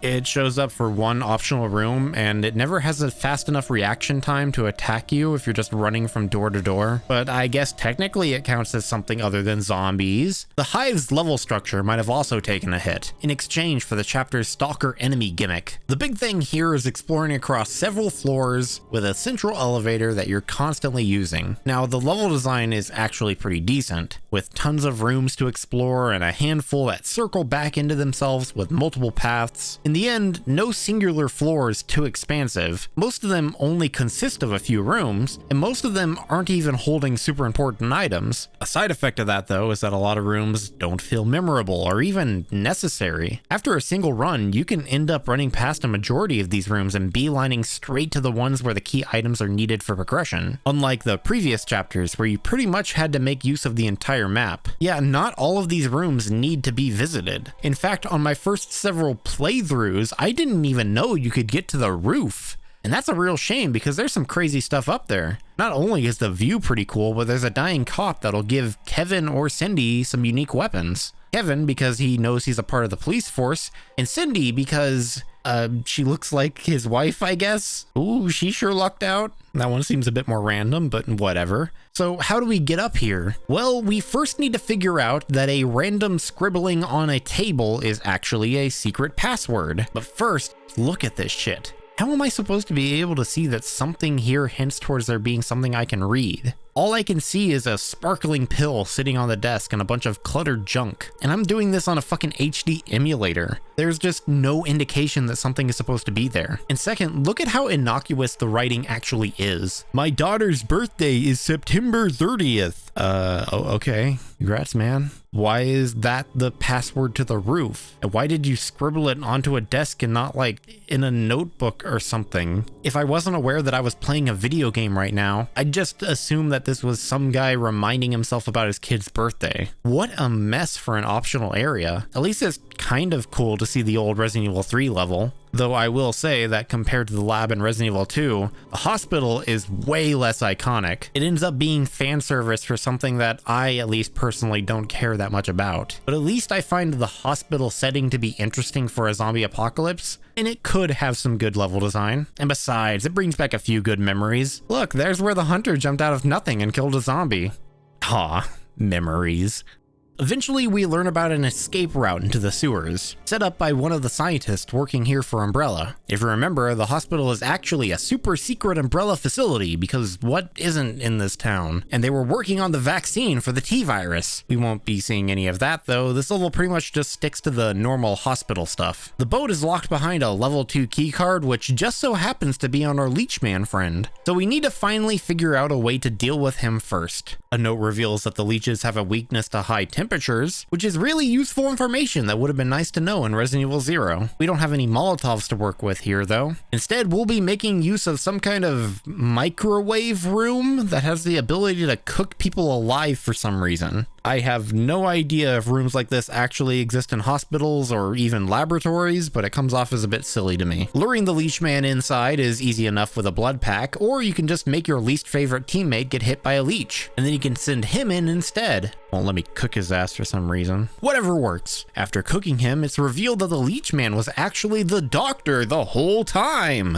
Well, there was that brief period before he was killed where there was still a Leechman running around. No idea who that was, but maybe they all just moved to a better host? That or there's another Leechman running around out there that we should probably still be worried about. It's pretty much home free from this point on though. But if you and your friends are incompetent enough to die on the way to the escape boat, a new Leechman will form from their bodies. At this point, there isn't really anywhere to encounter it unless you're really trying to, but it's a cool detail. This ends up having a much more tangible effect on harder difficulties, but I'll save that for later. So we all get onto the boat and we begin to ride away to freedom. Unfortunately, the escape route seems to be the exact same spot that the leeches decide to set up their home base. Instead of stopping or something, everybody decides to leap out of the boat, which I guess ended up being a smart choice because it blows up and kills all the leeches. All except one single massive leech. The Alpha Leech, who I guess won the T-Virus lottery and became giant as opposed to getting awesome group ventriloquist skills. A pretty bad boss fight. It takes place in a really long hallway where you and your teammates have to constantly bait out attacks from the giant leech in order to get it to move forward at a reasonable pace or make it vulnerable to damage. Now, if you have the firepower, you can just destroy it right then and there, have everyone unload into it, and eventually it'll topple over. However, if you're limited on ammunition, you'll have to go about the alternate steps. Every so often, the leech will pass by some environmental detail that can be used against it. Valves on the ceiling that spray steam or acid or something onto it, some explosives in the center section, and then if all else fails, there's a can of gasoline at the very end of the tunnel. Sort of the game's way of saying, Jesus Christ, it took you this long to kill this guy? Just fucking end this shit already. Be careful not to blow up all your friends with it though. I think two big issues with this fight is that it is slow and the readability is terrible. The leech is in no rush to chase anyone down. It has multiple ranged attacks that it can do from a distance, and at any time the player isn't directly in front of it, it'll be comfortable to just spam these attacks over and over and over and over and over. So in order to get this thing moving at a tolerable pace, you need to do this cycle of running in front of it, waiting for it to finish its attack, and then dodge its spit acid, and then repeat 100 more times to reach the end. It's a very long and annoying process that turns this boss into more of a slog than it probably needs to be, and it ends up pairing very well with the second issue. The perspective here is really annoying to read, and it gets worse and worse the further back that you drag the leech. It can get really difficult to tell just how close you are getting to it, and you need to find that perfect balance of being close enough to trigger an attack, but not so close that you can't escape from it. Not only that, but I'm not 100% certain about if damage is actually being inflicted on it sometimes. It's submerged in the goop most of the time, so I can't even tell if there's any blood splatter or damage indicators coming off of it when underwater. Am I wasting my ammo by aiming down and firing? I have no idea. There's also barely any feedback whenever you hit the thing with the valves. Half the time, I'm genuinely unsure if I just attacked too early or if I actually landed a hit with the steam. If it's already doing another animation, it might just move right through its damage animation. So I can't tell, did I actually hurt it or not? Yeah, after a good number of playthroughs, this is something that I eventually figured out. But shouldn't all of this be a lot easier to read for first timers? And this is all coming from somebody who played this in HD through an emulator. I can't imagine how hard it would be to see on one of those old box TVs. The difficulty is not coming from the fight itself. It's coming from wondering if I'm actually hitting the damn thing. So we're in a situation where the best case scenario is that you kill the thing early with a bunch of powerful weapons that you saved up, barely even having to engage with the fight. And the alternative to that, where you're actually engaging with the boss, is tedious and frustrating. Oh, and God help you if you get injured and you have to limp your way out of the level like I did on my first completion, because that is a long, boring walk just to end the game. Like, are you just trying to piss me off now? Is that what this is? This is probably up there as one of the worst bosses in Resident Evil history, honestly. Probably not as bad as the bat in Resident Evil 0, but it's pretty high up there. And that's a shame, because the Hive isn't that bad of a chapter. It's a chapter that has a lot of things that I really like about it and a lot of things that I really don't like about it. I think that while every room isn't the most memorable or important, exploring everything for the first time makes for an interesting enough playthrough. It's every subsequent playthrough that is a problem. You end up rushing through it and barely engaging with anything until you get a really bad boss fight at the end. The Leech Man ends up carrying quite a lot of this chapter for the most part. His design is gross, and a stalker enemy in a multiplayer setting makes for a unique scenario, something that helps create its own atmosphere and tension unique from the previous two chapters. It's just a shame that it has to end on such a sour note. That makes it a bit harder to place things in the ranking. Maybe just for the memorability alone, it can go above Freezing Point, but it's getting awfully close. Personally, I wouldn't be that offended if you said that you really didn't like this chapter. I can kinda get it. But for the most part, I don't think that any of these levels so far have been outright bad. The quality has been kind of consistent, and I've always found something that I like about it. I can at least say on the subjective level that I have had fun. But maybe that'll change in the next one. Hellfire is next up, starting with our chosen characters running into a random building before locking the door behind us. Yeah, basically no setup to this one, just dropping us right into some kind of hotel. Actually, as we will discover from completing this chapter, this is the Apple Inn that we passed by in the first chapter. Now, I know that these chapters aren't in chronological order, but the way it's depicted makes it seem like we escaped from this part of the town, only to end up running right back to where we started for some reason. Like, we really are just going back and forth like a bunch of lost idiots. We get a bit of time to breathe right at the start of the chapter, where we're immediately given a map of this place. And if we go into this corner, we get a really nice hint of what's to come as we see a licker pass by the window in a really cool shot. It's kind of like that one scene from Resident Evil 2 that I love, where the licker speeds by, but just for an instant in order to freak the player out about what they just saw. Except this time the licker is front and center. Less like it's trying to scare us, and more like they're hyping us up for the return of yet another classic monster. One we haven't really seen since this introduction in Resident Evil 2 5 years ago. And no, I'm not counting the Survivor games, and neither should you. The real gimmick of this level doesn't get introduced until we enter the only available door. We see two firefighters exploring a monster-infested building, and despite all the horrible ways that they could have been killed, they end up dying to some random boiler explosion. The explosion spreads quickly and ends up setting a majority of the inn on fire, which in a similar manner to Below Freezing Point, helps distinguish this chapter from a boring old non-burning hotel. Who wants to see that? Like Silent Hill or something? Pfft, get out of here. Save your explorations of the darkest parts of the human soul for someone who cares. Gameplay-wise, this does end up having a greater effect than the ice did in the second chapter. Fires will be bursting out of the ground at various locations, and you have to time your passage over them in order to not get hurt. This actually isn't that interesting. In fact, it's kind of annoying. I personally don't find it a very compelling challenge to have to wait for a periodically timed burst of fire to disappear. And when it does actually get me, it's because it caught me off guard. Usually I just ran around a corner at the exact same time fire was there and I couldn't see it. So it's still mostly my fault. I could technically hear it. It's a different case when it comes to the AI controlled partners, because they don't seem to know how to handle it at all. There have been times where I'm just hanging out a bit too long in an area with fire and all of my companions companions feel compelled to run up and down the stairs constantly cooking themselves, sealing in their tender juices for the zombies, I guess. It's a really nice detail though that you can use the fire against the zombies if you're able to time everything correctly. It's very rewarding to get rid of an enemy purely by using the environment instead of having to waste ammo into something that's inevitably going to respawn in 3 minutes. Our characters find the 2 firefighters already dead, but their radios talk about coming to the lobby for rescue, so we get to hear everyone make confused and frustrated remarks towards these instructions. Huh? What?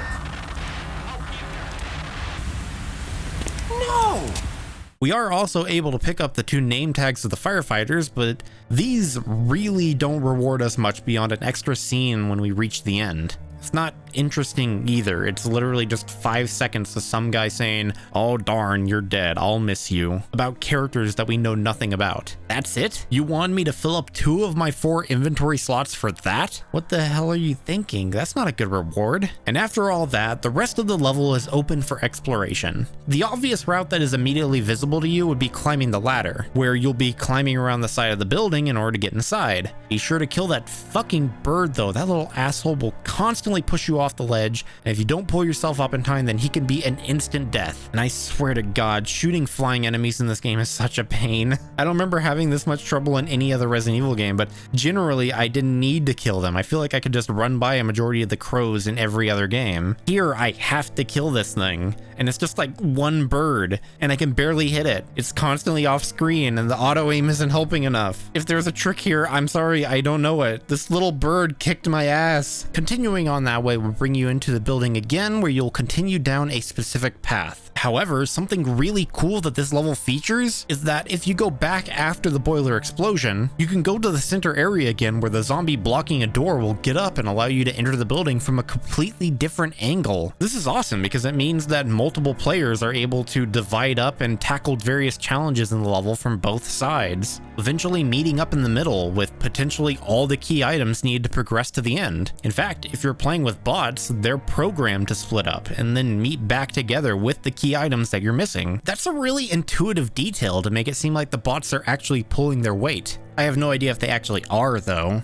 There is the possibility that they're just getting teleported to the meetup point with the items needed, but all that would be happening off screen, so I can't confirm or deny anything. On the other side of things though, it's kind of lame that this is skipping entire parts of the level. In fact, I think it would be even more confusing if my first playthrough was through single player and not co-op. I'd be wanting to explore all the rooms and solve all the puzzles, only to find everything already completed and no idea what I missed out on or what I still need to do. Just let me do it all. Why are you taking away the pleasure of completing puzzles? Isn't that why I'm playing the game to begin with? Anyways, aside from the fire that's everywhere, the primary gimmick of the level design this time is that dozens of rooms are all tightly compacted together, and on each end of the N, there are stairwells connecting to each floor. Kinda similar to the Hive, but this time it feels a lot more claustrophobic. The rooms are smaller, the hallways are tighter, and everything looks the same. I mean, of course it is. Have you ever been to a hotel before? You're not getting a bunch of unique rooms, you're getting 100 of the same rooms. So because of that, everything bleeds together, and the most unique features that differentiate a room is just that there's a zombie in it, or maybe a painting. The map isn't so big that memorizing it becomes impossible, but it is the one that required a couple playthroughs before I really internalized everything. And that's not because of the complexity, it's because everything is so repetitive. That gets really annoying too, because one of the most prominent puzzles in this chapter is one requiring a lot of trial and error and room memorization. In one of the rooms, we find this gridded map of Europe with various parts lit up, along with several paintings located in other rooms that feature a specific country. It becomes clear that we need to light up all of the parts on the map by interacting with the paintings. But the starting position of everything is randomized, so we have to figure out what parts we need. Well, first let's figure out what exactly counts as lit up. Is it correct if the map is red? Or is it correct when it has normal colors?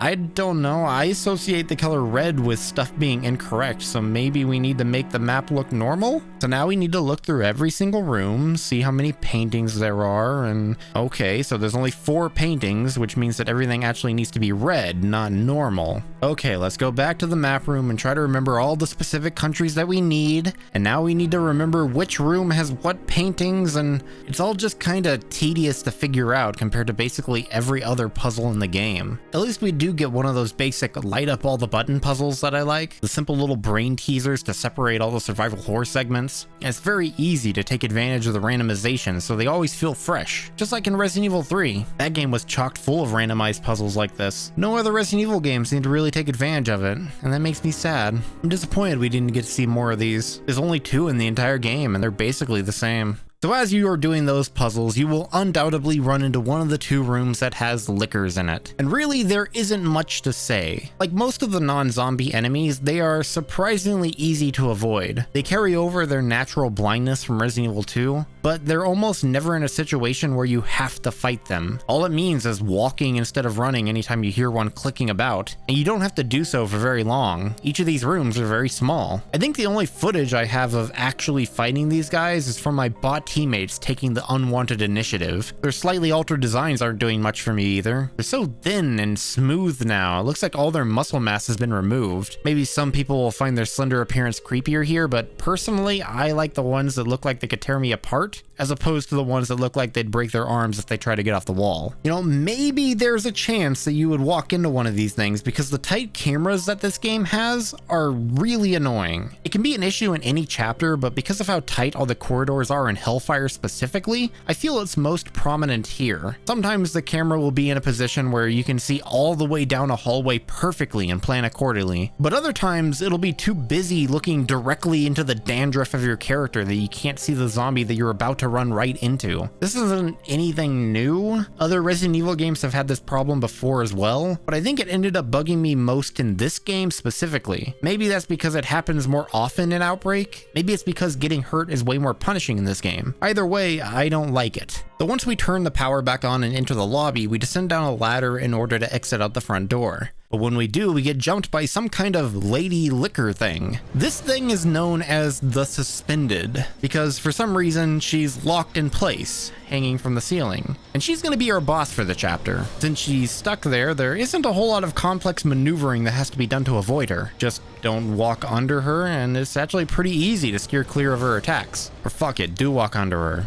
Who cares? Nothing matters. None of this matters. If you just hug the right wall and move forward after the cutscene, you'll be able to sneak right past her, giving you a prime position to take her down. She can only hit you if you decide to approach her, but the cool thing about guns is that they can be operated from a distance. Wow! Oh man, if only we had some... Oh wait, we all have guns! That's what the whole game's about! I almost forgot! That's so silly. So you shoot her, and she'll immediately try to retaliate by doing the silly multi-hit combo with her tongue. That's pretty much all she's got. The game was aware of this though, so instead of making the fight more complex, they decided to dump a bunch of lickers into the lobby that might harass you a bit before you're able to kill her. They might, because with enough players, it's very easy to take her down in less than a minute. And if they do, then don't worry. You can just run over to the counter and press the alarm. The loud noise scrambles the brains of the lickers and causes them to freak out, running in every direction randomly, and completely ignoring the players. A neat detail, but it's a contributing factor as to why this fight is so mindless. If it hasn't been made clear yet, I don't think much of this fight. I think it's a fairly boring encounter that ends up being more fun to discuss its lore implications. Like how the Suspended might be some kind of intermediary point between zombies and lickers. Something that we've never really seen before. Hell, if we really wanted to start theories, I've seen people posit that this is actually the third step in a transformation, with the second being the Crimson Head, as indicated by her red skin. I don't know why we wouldn't have seen any Crimson Heads anywhere else in the game, but hey, it's kind of fun. Hellfire is definitely my least favorite of the chapters played so far. It's got some solid premises, like the idea of having 2 primary entrances, or the entire concept of exploring a currently burning building while fighting off zombies, but I just can't get over how repetitive the map is. It's so easy to get lost and confused, which is probably why you're given a map right at the start of the level, but that doesn't make traversing around it any more fun. And then after all that, it ends on an extremely mediocre boss fight, keeping a pretty consistent theme of mediocrity across the entire chapter. I do want to make it clear though, it's mediocre, not outright bad. It still hasn't reached the levels of something I'd outright hate playing, and just like any multiplayer game, playing with friends helps a ton. Regardless, I'm going to be putting it at the bottom of my list. And so now here we are at the final chapter, and it's been given the terrible title of Decisions. It doesn't really roll off the tongue that well, but more importantly, there aren't really any crucial decisions made in the chapter until maybe the very end? Unless we're gonna get really pedantic about it and be like, oh, you have to decide what key items to pick up first, so actually it's really clever. It's not the title I would have gone with, at least. I hope you're ready when you start this thing, though, because you are going to be in it for the long haul. If you thought it would be like the previous ones, then you're going to be surprised. Let's have a little fun. Let's look at the speedrun times of every chapter. Yeah, 6 minutes, 8 minutes, 10 minutes, all pretty consistent. And then we get to decisions, and whoa, 25 minutes. About 2 to 4 times as long as the other chapters. Translated into non-professional times, we are looking at 2 to 4 hours, not counting any deaths that might cause you to reset. This thing is huge in comparison to everything else, and it makes for a hell of a final chapter. So first off, we end up seeing a bunch of cutscenes right off the bat. The very first thing that we see is Discount Wesker fawning over his tyrant and complaining about his corporation that would, I don't know, keep creating stuff as opposed to creating one thing and then stopping forever. Too much growth weakens an organization. What should be important becomes overshadowed by greed. Mass production? Ridiculous! Next, we see George reading a note left for him in the RPD garage, which is being used as a shelter for survivors at the time. Dear George, I have vital information about the current city crisis which only you will understand.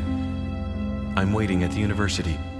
And lastly, we see our group plus George heading into the university where the chapter finally begins. Right off the bat, this area is pretty intimidating, and George is no help since he apparently wants nothing to do with us and immediately fucks off at the closest door. There's quite a few rooms to explore, but nothing that isn't manageable. What puts the pressure on are the handful of zombies that are present in nearly every room. This is the chapter I think of when I'm talking about how oppressive zombies can be, because these guys will not leave you alone for a second. Me and my friends are over here desperately trying to find weapons and key items, and the fucking zombies are chasing us down at maximum speed through every room. We barely have time to process what we're finding, nor to read any notes because the zombies were always on our ass. Eventually, they would all gang up into massive numbers and corner us in rooms where we were needing to solve a puzzle, then kill us repeatedly. It also doesn't help that the game doesn't exactly have the clearest netcode either. Every enemy in the game has a decent chance to teleport around randomly, even for the host of the game, all because the game is trying to keep track of everything's position across multiple instances. It's not a great problem, because it doesn't feel very good when you're just standing there minding your own business and suddenly a zombie teleports in front of you and downs you.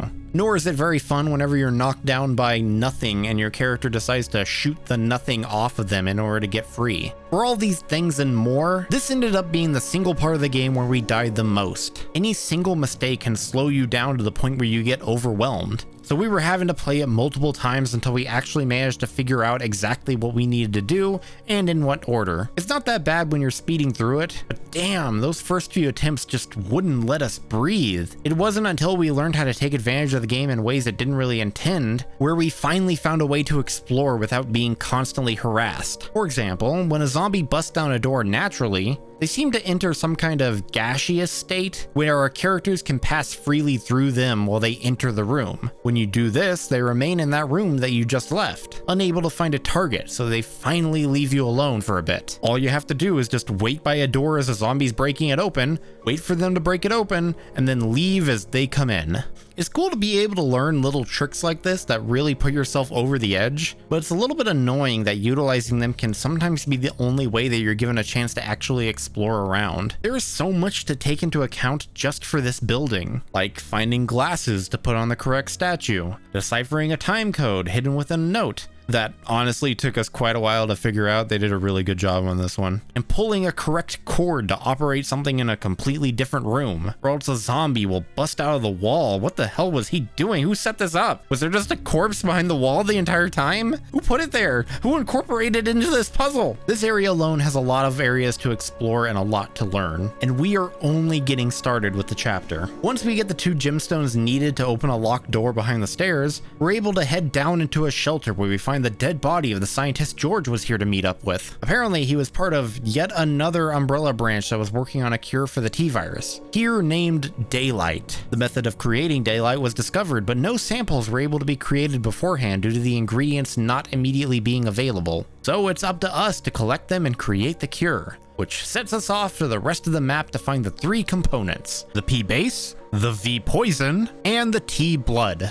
This is the part of the game that really hit us with just how big the chapter is compared to all the others. We decided to split up onto different floors in order to explore what we thought would only be a few rooms and then meet up with the ingredients, but they just kept going and going and going. We were constantly making callouts about what we found and it just never stopped. Oh, we got spiders. Oh, here's some sharks. I got giant bees. I found some hunter gammas. George is dead now. It was overwhelming in a really nice way. We really weren't expecting the level to be so expansive. In order for us to be on the same page, we eventually decided to have to tackle it all one by one together. So I guess that's what we'll do here now. First, let's go after the T-Poison, located deep within the emissions tower. Heading deep underground to the lowest floors, we'll run into spiders for the first and only time in the entire game. They behave like any other spiders in any other Resident Evil game, so not much to say. The one on the stairs here, though, does have a nasty habit of jump attacking me before I can react because I'm on fucking stairs where you can barely move. The interesting new stuff would be the giant wasps that seem to have turned this entire location into their hive. And these guys get my award for the stupidest dickhead enemies in the game. They aren't like giant wasps that we've seen in something like Resident Evil 1, but these things are human-sized. Now they have the speed and power to really fuck around with us, and these annoying swooping attacks that are really hard to read. And of course, if they hit you with their stinger, they can poison you, which is always a treat. Love me some annoying stas conditions along with my annoying enemies. Since they fly around, they get to benefit from the fact that we're entirely reliant on the auto-aim to take them out. So actually killing them can be way harder than you'd think, just like that fucking bird, that stupid asshole bird. We ended up having a lot of trouble with this. Just look at this whole group of players miss every single shot on one measly bee. But hey, it's just one. At least we don't have to worry about a swarm. This is help, this is help, this is help, this is help, this is help, this is help, this is help, this is help, this is help. Once we survive that ordeal, we land right in the middle of their hive, where we can finally pick up the T-Poison right next to the giant pulsating wall sacks and head into the parking lot. Here we get a really good look at the new tyrant, this time named Thanatos, as he attacks a UBCS squad. Weirdly, they decided to make him just a giant black man with claws as opposed to a normal non-specific race skin. And don't get me wrong, I've been saying we need more diversity in the man-made inhuman abomination department for years. I just didn't expect him to literally be just a guy, just a big dude in a Speedo. Probably up there as one of the most human-looking tyrants we've ever seen. And thank God someone actually figured out covering the super obvious weak point with something. Nikolai from Resident Evil 3 appears and shoots the creature with some kind of syringe that prepares the creature's blood. This also enrages the monster and he hops away to go on yet another adventure. We discover where he ends up as soon as we re-enter the university, where Thanatos busts through the window and begins stalking us like any good tyrant would. He even busts through walls like Mr. X did. Here! Come on! Come on! Come on!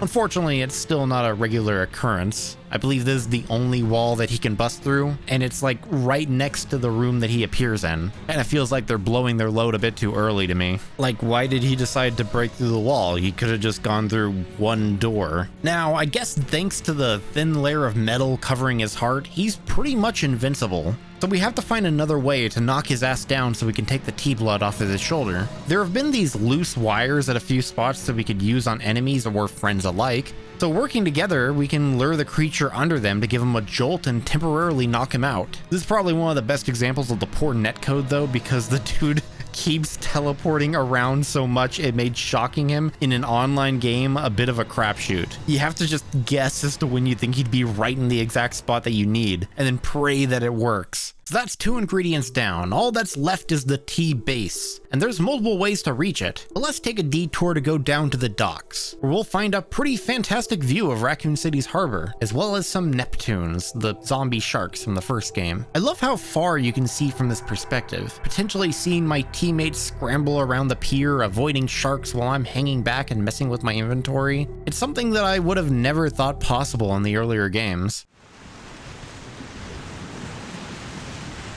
What now? What now?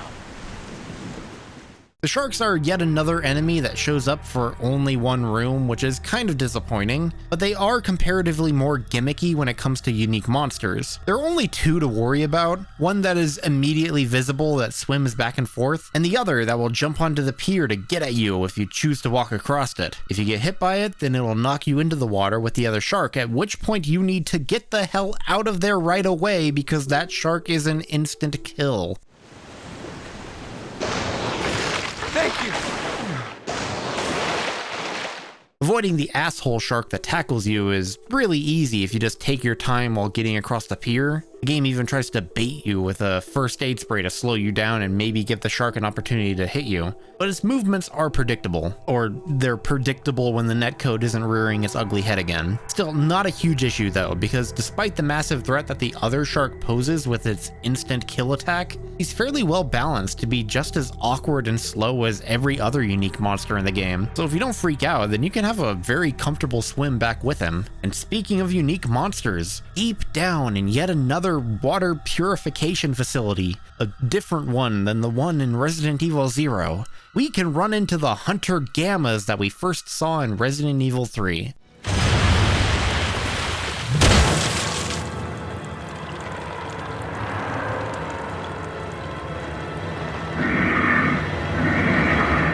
Surprisingly, we saw those in the hospital, and despite actually visiting the hospital, there were no Hunter Gammas there. Instead, they're here, locked away in several containment cells. So they all suddenly burst out, and then stand around like they're kind of groggy after being woken up early. These things might be the absolute worst when it comes to unique enemy lethargy. The most they can ever do is give a half-hearted swing at you while you run past them. And once you're gone, there's almost no chance of them ever catching up.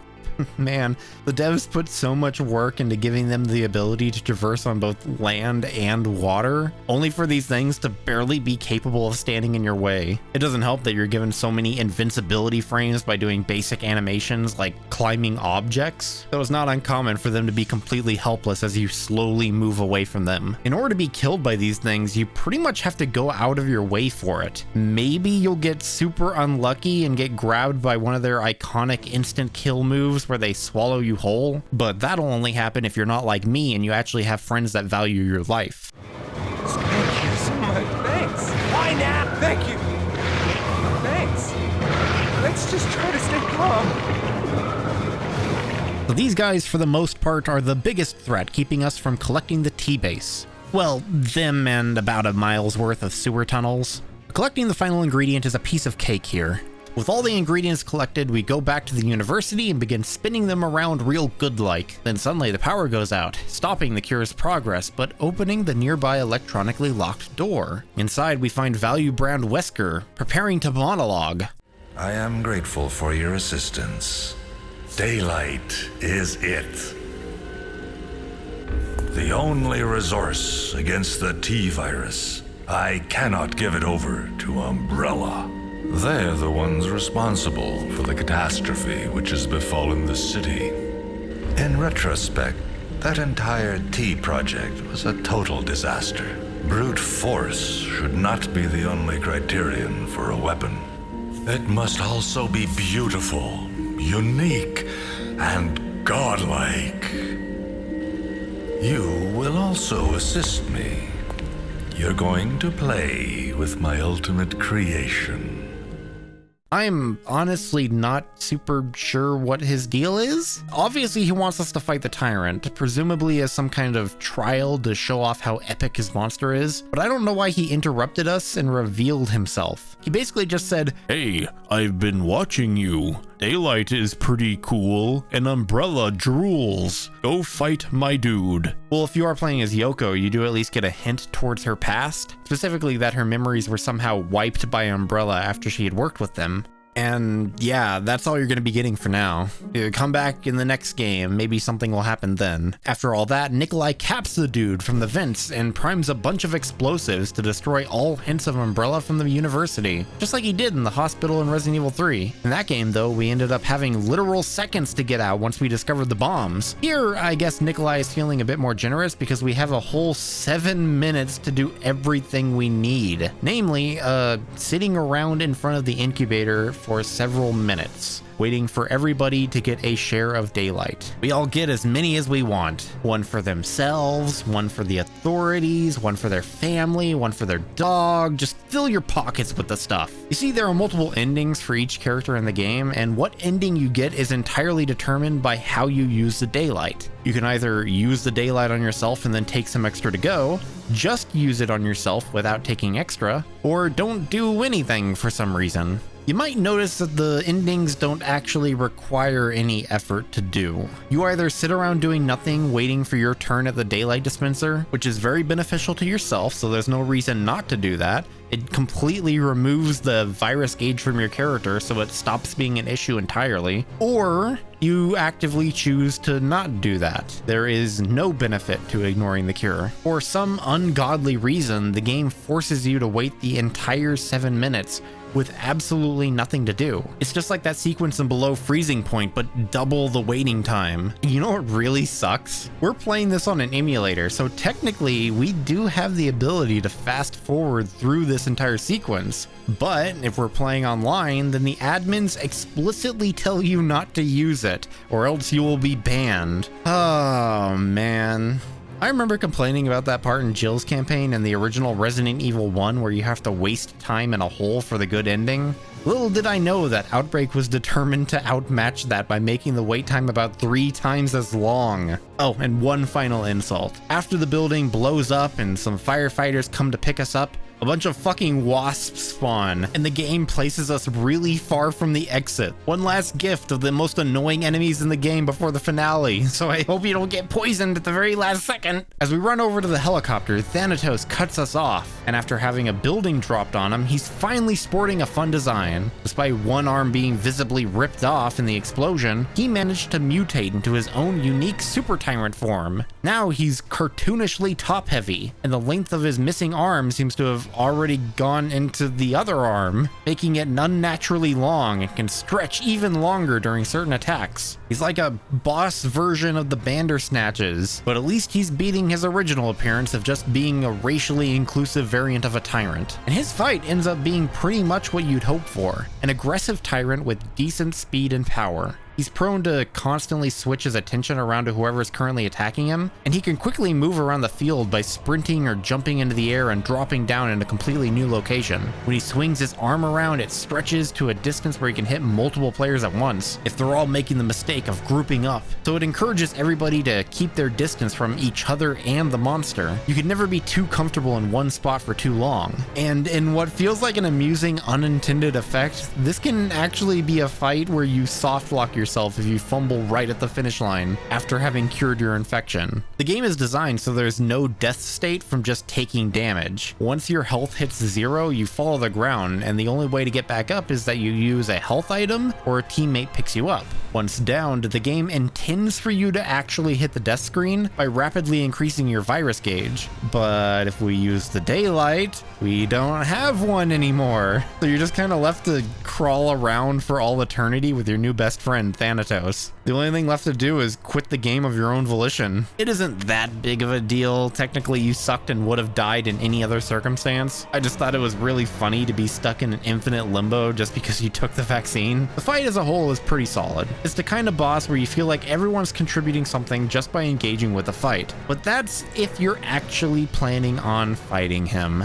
It wouldn't be a Resident Evil game without a powerful super weapon to finish off the fight. But this time there's no real setup for it. There just happens to be a random rocket launcher in a locker right next to you during the fight. Very, very convenient. The trick is though that you actually have to be aware of it in order to find it. The locker that it's in kind of blends into the background, and in order to open it at all, you have to break it open with a gun. So as soon as you're aware of its existence, you can just run straight for it, and then get a super weapon that instantly ends the fight, presuming you don't suck and miss. Incredibly, the problem isn't unique to this specific fight either. After Thanatos goes down, either by actually fighting it or using your free skip with the rocket launcher, our characters run over to the helicopter in order to be rescued while some credits play for each of the chapter's directors. Below Freezing Point.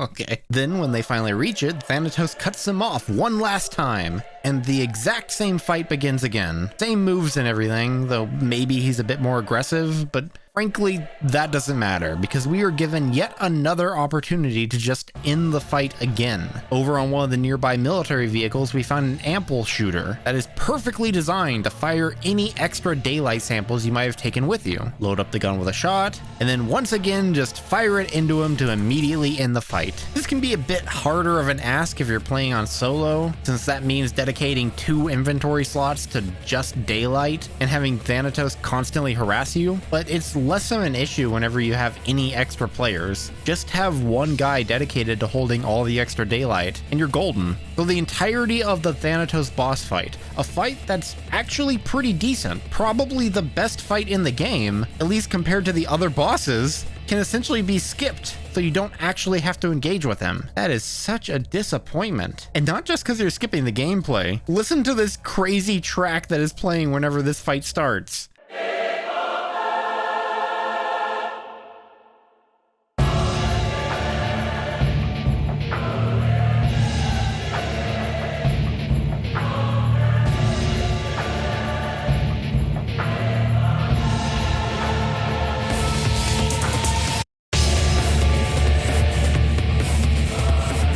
That is such a good track, and we skip it along with the entire fight. What a shame. Once you finish the fight, you will get one of 4 possible endings that each character has, all of which take place during or after the sterilization of Raccoon City via missile strikes. As I said before, this is mostly predetermined by how much daylight you decided to cram into your pockets/veins. If you didn't do anything, you'll get the zombie endings. Your character will suddenly turn into a zombie while riding in the back seat of the helicopter, despite the T-virus infection being repeatedly shown as a slow, debilitating death. And then I guess their disgruntled ghost monologues about how they're really super dead now and everything sucks.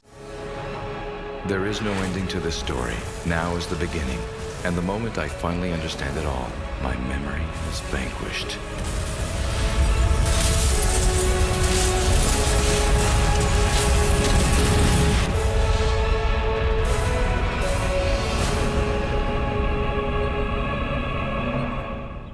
Taking the daylight for yourself, but forgetting to bring extra to share with the class gives you the regretful endings, all of which feature the characters flying away, except they're all really sad about it.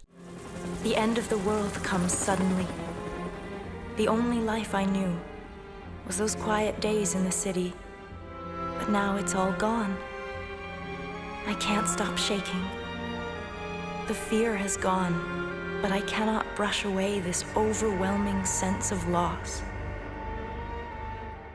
Neither of these 2 endings are very interesting, and are generally pretty shallow. We finally get something interesting when we see the hopeful endings. This is whenever you vaccinate yourself and bring extra daylight. Each character is happy about the future since we're escaping with a cure. But unlike the others, it isn't just monologues and interchangeable animations. We get some fun stuff like Jim almost dropping the cure only to catch it at the last second while hanging out of the helicopter. Kevin ripping up an application for his vacation time as he looks forward to the rest of his life, or David having a nightmare about the pilots becoming zombies and attacking him. Nothing incredible, but it's at least something unique. At least for the most part. We still have some of the more boring characters like Mark or George being bland and negative, but I'd still take it over the first 2 endings.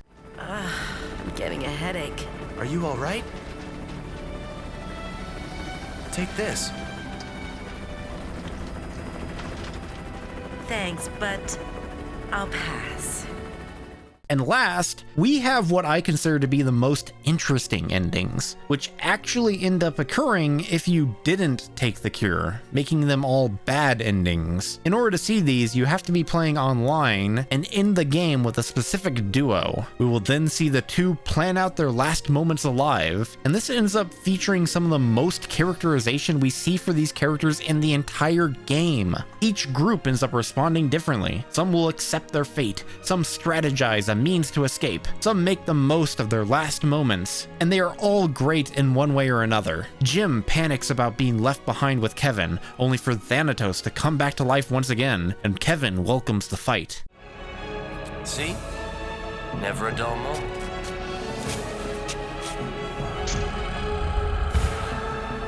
Now, let's finish this like men.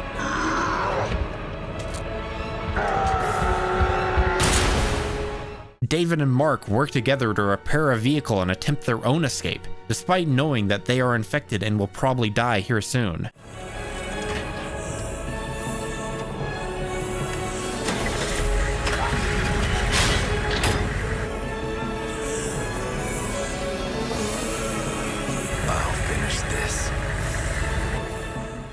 Yoko and Alyssa send out one last news story to reveal what they learned in what is about to become their final resting place.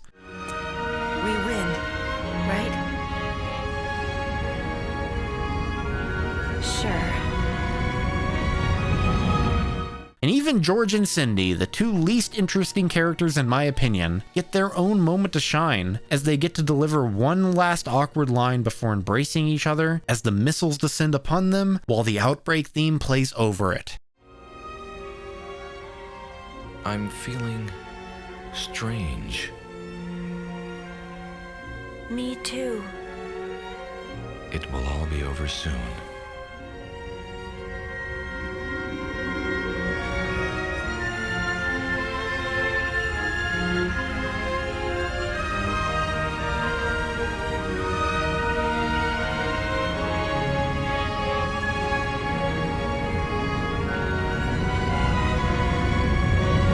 Man, fuck the good endings. This is the best shit in the game right here. They show off the characters the best, they have the most unique animations, and in their best case scenarios, they actually make me feel something. This is what every ending should have been like. Hell, maybe not even every ending. Why am I getting the best reaction out of the bad endings? Why is playing the game in the intended way not the most rewarding thing here? Yeah, I know, the game had deadline issues, so they probably weren't able to get everything out on time. But hey, at least we were able to get some good endings out of it. And let's also not forget the bonus cutscene you get after the credits. It doesn't really give a whole lot of really useful information. We get to see what the remains of Raccoon City look like. Thought I was looking at a paw print for a second there. And we see that Umbrella is still digging around in the remains, as told to us by this scientist that sounds weirdly like Nathan Fielder.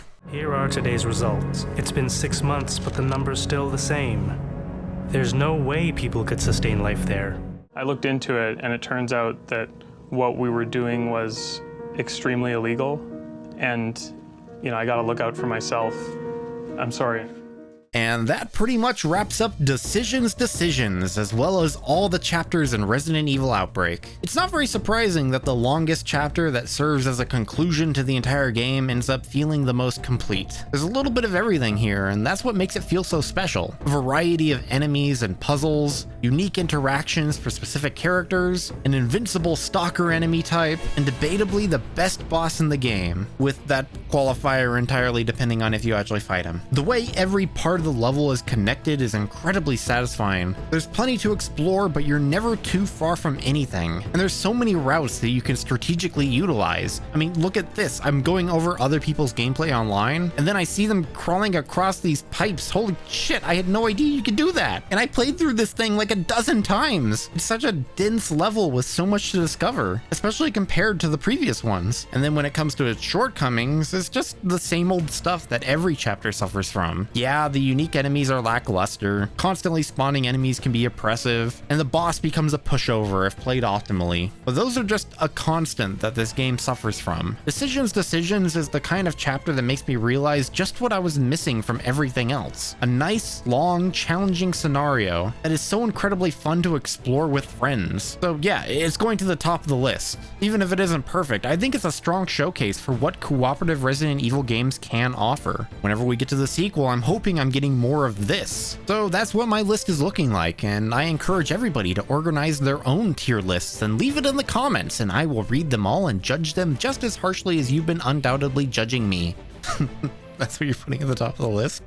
Okay, man, whatever you say. No, it's your list. Don't let me influence you. So with every chapter completed, we can take a look at what the game has on offer afterwards. And this truly shows its hand. Despite the game only taking around 8 hours to beat on your first go around, everything is really heavily intended for you to replay multiple times. Maybe even too many times. The game asks so much from you, and it's honestly overwhelming for someone like myself who seeks to complete games 100% before making an in-depth video like this. So let's start on the easier stuff. Completing the game game for the first time in solo on normal difficulty will unlock hard mode. Then subsequently after completing that, you'll get very hard mode. So that's at least 2 more whole playthroughs of the game. And that's not too bad yet. And frankly, they do what they can to make these difficulties worth the time and effort. Like, yeah, you get the normal stuff you'd expect in something like this. Take more damage and enemies have more health, along with there being less and less resources for you to find and take advantage of. In a game where your inventory is essentially halved, the zombies never stop spawning, and there's new status conditions that cripple you,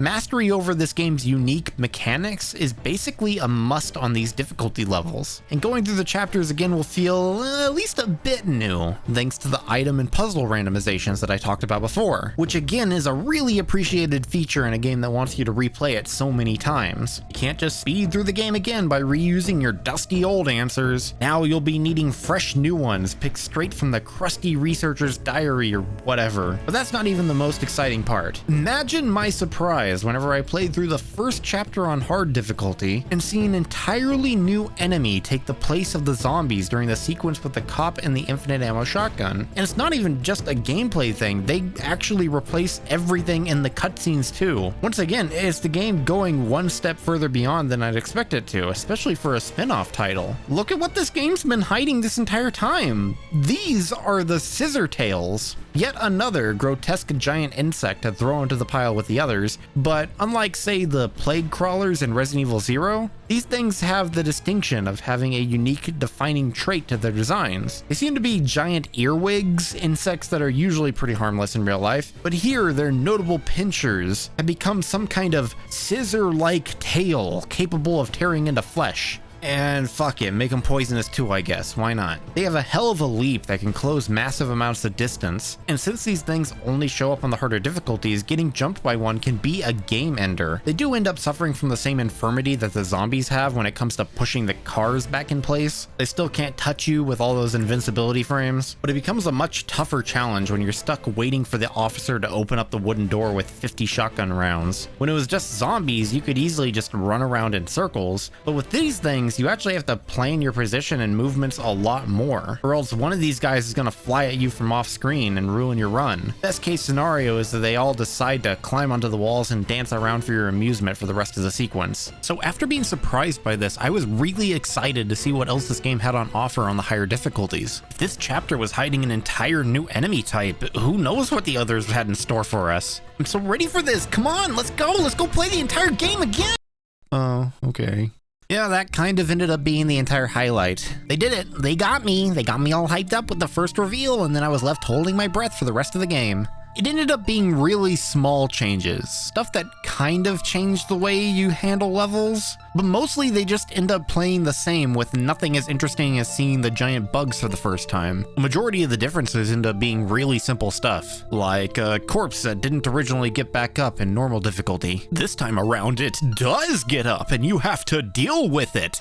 And by deal with it, I mean you just do what you need to do and then you immediately run out the door. Look, you're playing the game for at least the second or third time. You already know what you need to do. Now you're going to be just running from point A to point B while occasionally kicking a zombie out of your way. A regular old zombie getting up in a certain room is probably not going to be that big of an issue for you. Aside from that happening over and over, we do get the occasional notably different moment. Like our friend Bob, who we led onto the roof in the first chapter. Originally, he just shoots himself before he turns, rewarding you with a handgun. But on very hard difficulty, if you successfully go through all the effort of getting his dying ass all the way up to the roof without getting absolutely destroyed by the horde, then you get rewarded with him trying to take a bite out of you. This is something that's probably a lot easier with friends or a full party, but I did this in single player and man, I was having so much trouble with it. And forget saving his life, I'm constantly on the verge of death because of him. And then I finally get him to the roof and it's like, oh yay, another zombie, thank you so much, game. It is cool that such a change was included, but now there actually is just no reason to go through with this, besides maybe bragging rights? Are you all proud of me? Did I do good? Will you give me $1 on Patreon because I did a hard thing in a video game? That's all there is to really say about Outbreak though. The chapter, not the game. We still have a lot to talk about. In fact, I can probably just speed through all the notable changes changes in each chapter when it comes to the higher difficulty. So let's see. Below freezing point doesn't really have anything new to talk about. The hunters that would initially break out of their icy prisons after the freezer was turned off now break out early, but they remain a pretty small threat, so that doesn't change much outside the initial shock of seeing one break out early. Oh, and they put a licker in one of the rooms for some reason. Just a single licker minding his own business on the ceiling. It's not really in a difficult position or anything, you can very quickly just move past it. But it's there. Maybe that's a callback to the actual lab in Resident Evil 2, since that was full of lickers, but I might be stretching it. This chapter probably ends up being the easiest on hard and very hard, since it's mostly just zipping by zombies and hunters, with both guns and chemical bottles, so you have a decent amount of weapons to deal with the final boss. The Hive ends up playing exactly the same, though in a situation where I once again have no idea if it's actually predetermined or not. Every time I played through it on hard difficulty, Cindy would die off screen and turn into another leech man. It was usually right around the time that I was ready to head down and cook the first one, so technically there is a threat of possibly having to encounter 2 leech man at the same time, and the second one that gets created can never be killed, but it ends up happening so late that I barely noticed it. What was way more noticeable is that I was constantly running out of ammo. Maybe it's because I didn't fully explore as much as I should have. Again, I didn't even know that the roof was a thing at this time. But by the time I reached the giant leech boss, I was fully reliant on the pipes and explosives to finish the job. And that really became an issue in Hellfire. Almost no changes here, except that there are now trap rooms that can be identified by the smoke seeping out below the door. Open it up if you'd like to immediately lose 90% of your health in an instant. I was really struggling for ammo here. In fact, on my first playthrough on very hard, I simply wasn't able to finish off the suspended boss with what I had. I resorted to trying to whack her with pipes, and that went about as well as you'd think. I even resorted to save states to see if it was even possible. And yeah, no, melee weapons just don't seem feasible on her. But a neat thing about the hard difficulty in Hellfire is that the alarm that used to scramble the brains of the lickers now instead makes them rally around the suspended in order to provide backup and get in your way more. That can be a really nasty surprise for anybody thinking that they can just cheese the fight as easily before. Thankfully, the suspended is still a fairly easy boss, provided you have the ammunition to kill her. And lastly is Decisions, still an incredibly awkward name to say. And this might be the least interesting of the bunch. You don't get a certain key card, so that limits your pathing a bit, but nothing unreasonable. In fact, on my first playthrough on very hard, I didn't even need it. The natural path that I chose through the level never had me needing to go through the keycard doors. So that's nothing. What was a lot more frustrating was the easiest loose wire being unavailable on hard difficulty. Instead of luring the tyrant around a corner to shock it right here, you had to go into the secret room and lure him into a different cable. Problem is that this cable is at the end of a very long hallway, and the camera is not cooperating here, nor does Thanatos' pathing naturally cross the designated shock spot. It took a lot more work than I care to admit to get him to play ball here. Besides that, there's not much to talk about. So the hard and very hard difficulties are decent enough additions to maybe give you another few playthroughs, but I'll admit that the very hard mode was testing the limits of what I wanted in the game. There aren't enough good changes to each chapter to make it feel like a fresh and new experience, and receiving any kind of damage was becoming so punishing that I was starting to not have fun when I'd mess up once or twice and have to restart the entire chapter. The levels are still perfectly doable, you just gotta have everything really drilled into your head by this point. So technically it's a skill issue, but maybe you can see where I'm coming from. It's not for me. I'm not here to do some kind of Iron Man no damage run of the game. So frankly, I had a lot more fun on the previous 2 playthroughs. And while it technically isn't a difficulty, there is one final mode to unlock, and that's Lone Wolf. This just allows you to play through a chapter without any assistance by AI partners. Yeah, they were kind of bad and sometimes got in the way, but their big upside was that they were basically completing half the puzzles for you. With them removed, now you have to do everything yourself like some kind of insane overachiever. Completing all the puzzles without a partner? What do you think this is? Literally every other Resident Evil game? Nuh-uh.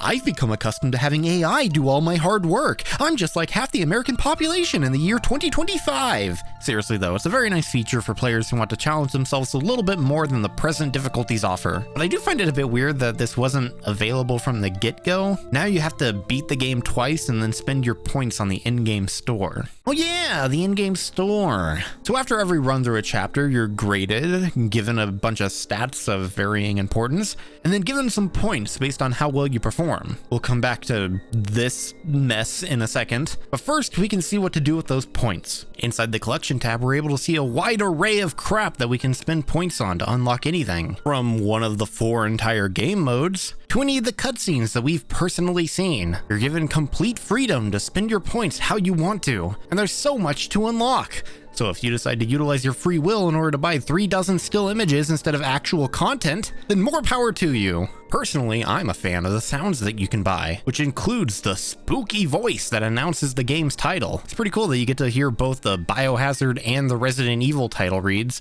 Biohazard. Resident Evil. But more importantly, it lets me do this. Why are you hitting yourself? Why are you hitting yourself? Why are you hitting yourself? Why are you hitting yourself? Why are you hitting yourself? Also, if you ever wanted to hear the big scary voice read things that weren't the title, we have you covered there as well.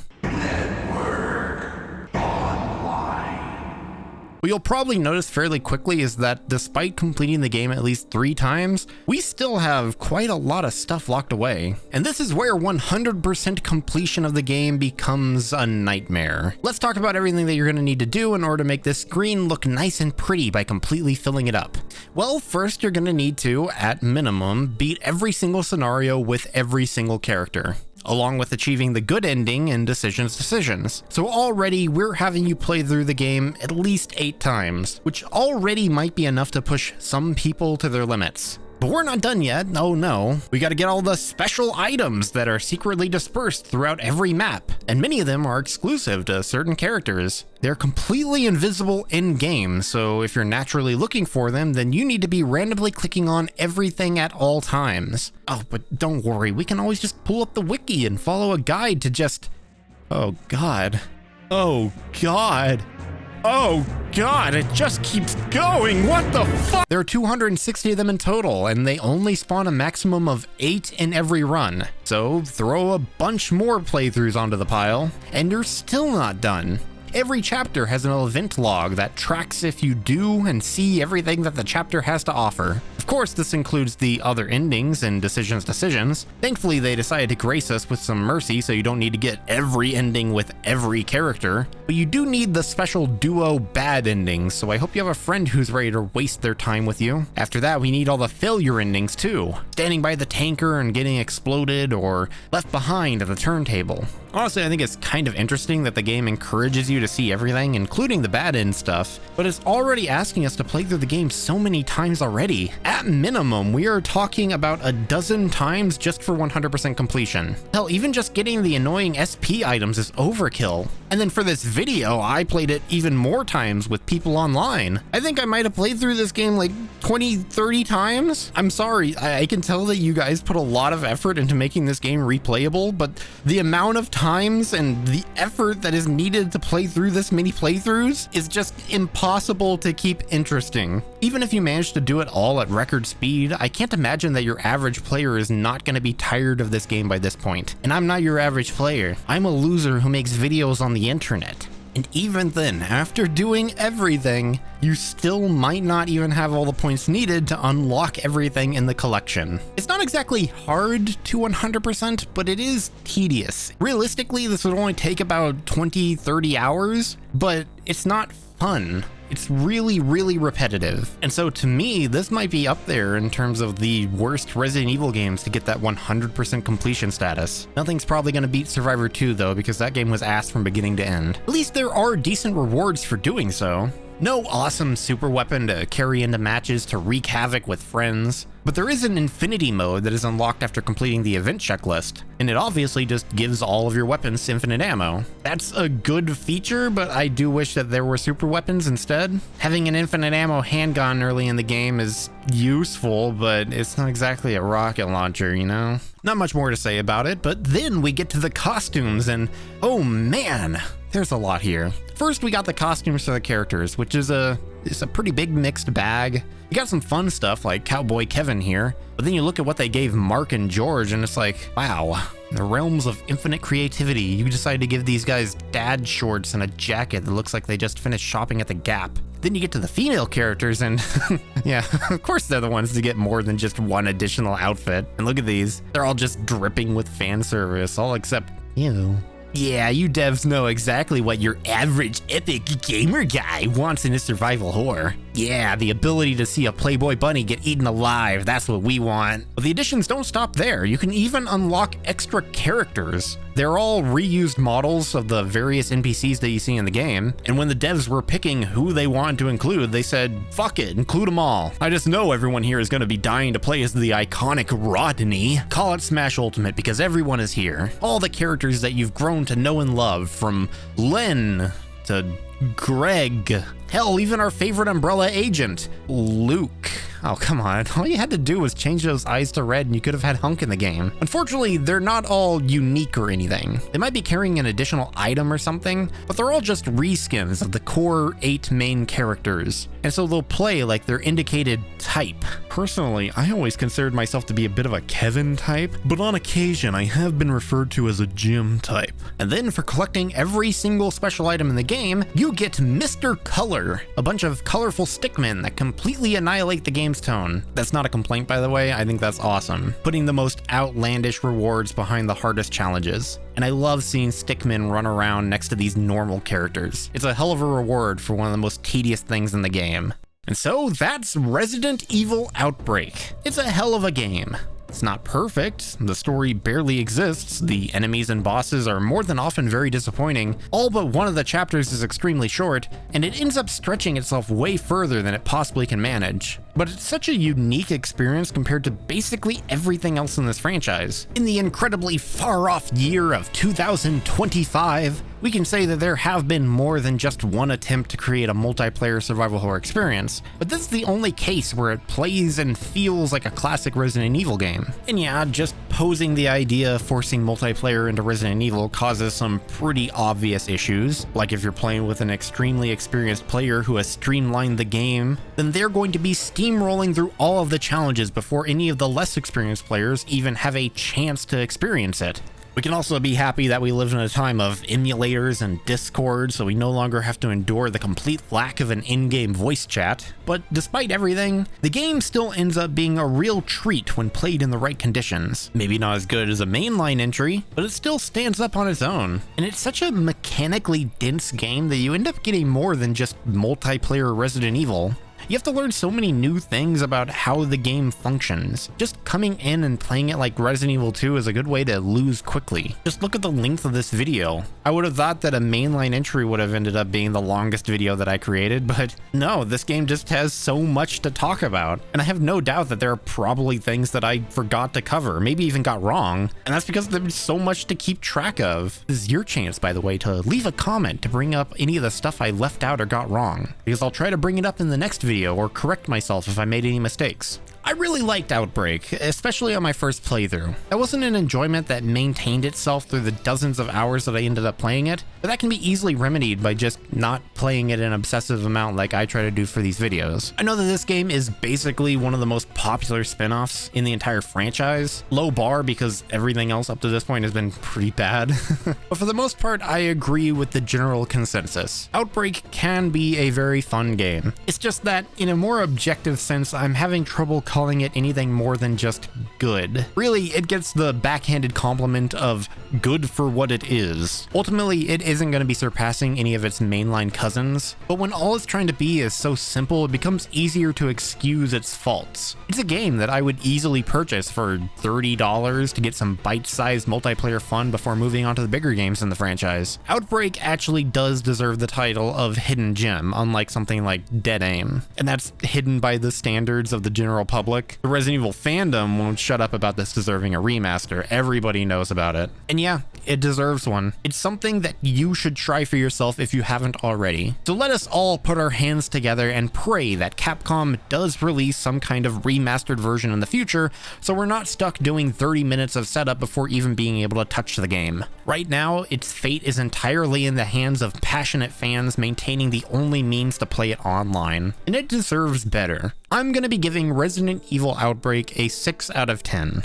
and it'll be going behind the mainline titles. Based on my experience of this one, I'm looking forward to playing Outbreak File 2. Not just because I had a lot of fun here, but because I'm expecting the next video to be a lot shorter since I managed to talk about all the core aspects of the game here. And this video ended up being way longer than I was expecting. In fact, it actually might end up being the longest video I've ever made. I just hope that anybody who managed to reach the end feels like they got something out of my description, something a bit more critically sound than just recapping the entire walkthrough to you. I also hope that you all don't mind if these videos end up with less art gags and whatnot. The longer these videos get, the more art I have to make, the more editing I have to do, and that makes the videos take even longer, and I am already so freaking slow. It's a lot of effort for one person to have to do on their own, and it's hard to say if it's even worth it sometimes, especially since half of you are sleeping through the whole thing and aren't even seeing the funny little face on the screen right now.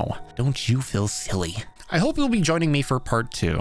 If you liked what you saw and want to support me churning out these monstrously large videos in a more timely manner, then consider supporting my Patreon. This is not my primary job, which contributes to the spacious upload schedule, but I think that would be pretty cool if it became a possibility in the future, I don't know. Otherwise, just do all the normal stuff that the algorithm likes by liking and commenting on the video. Share it with your friends, share it with your grandma, she loves Resident Evil Outbreak, I guarantee it. And thank you so much for watching until the end. Join me in the second part, where I will be looking into Resident Evil Outbreak File 2. See you then.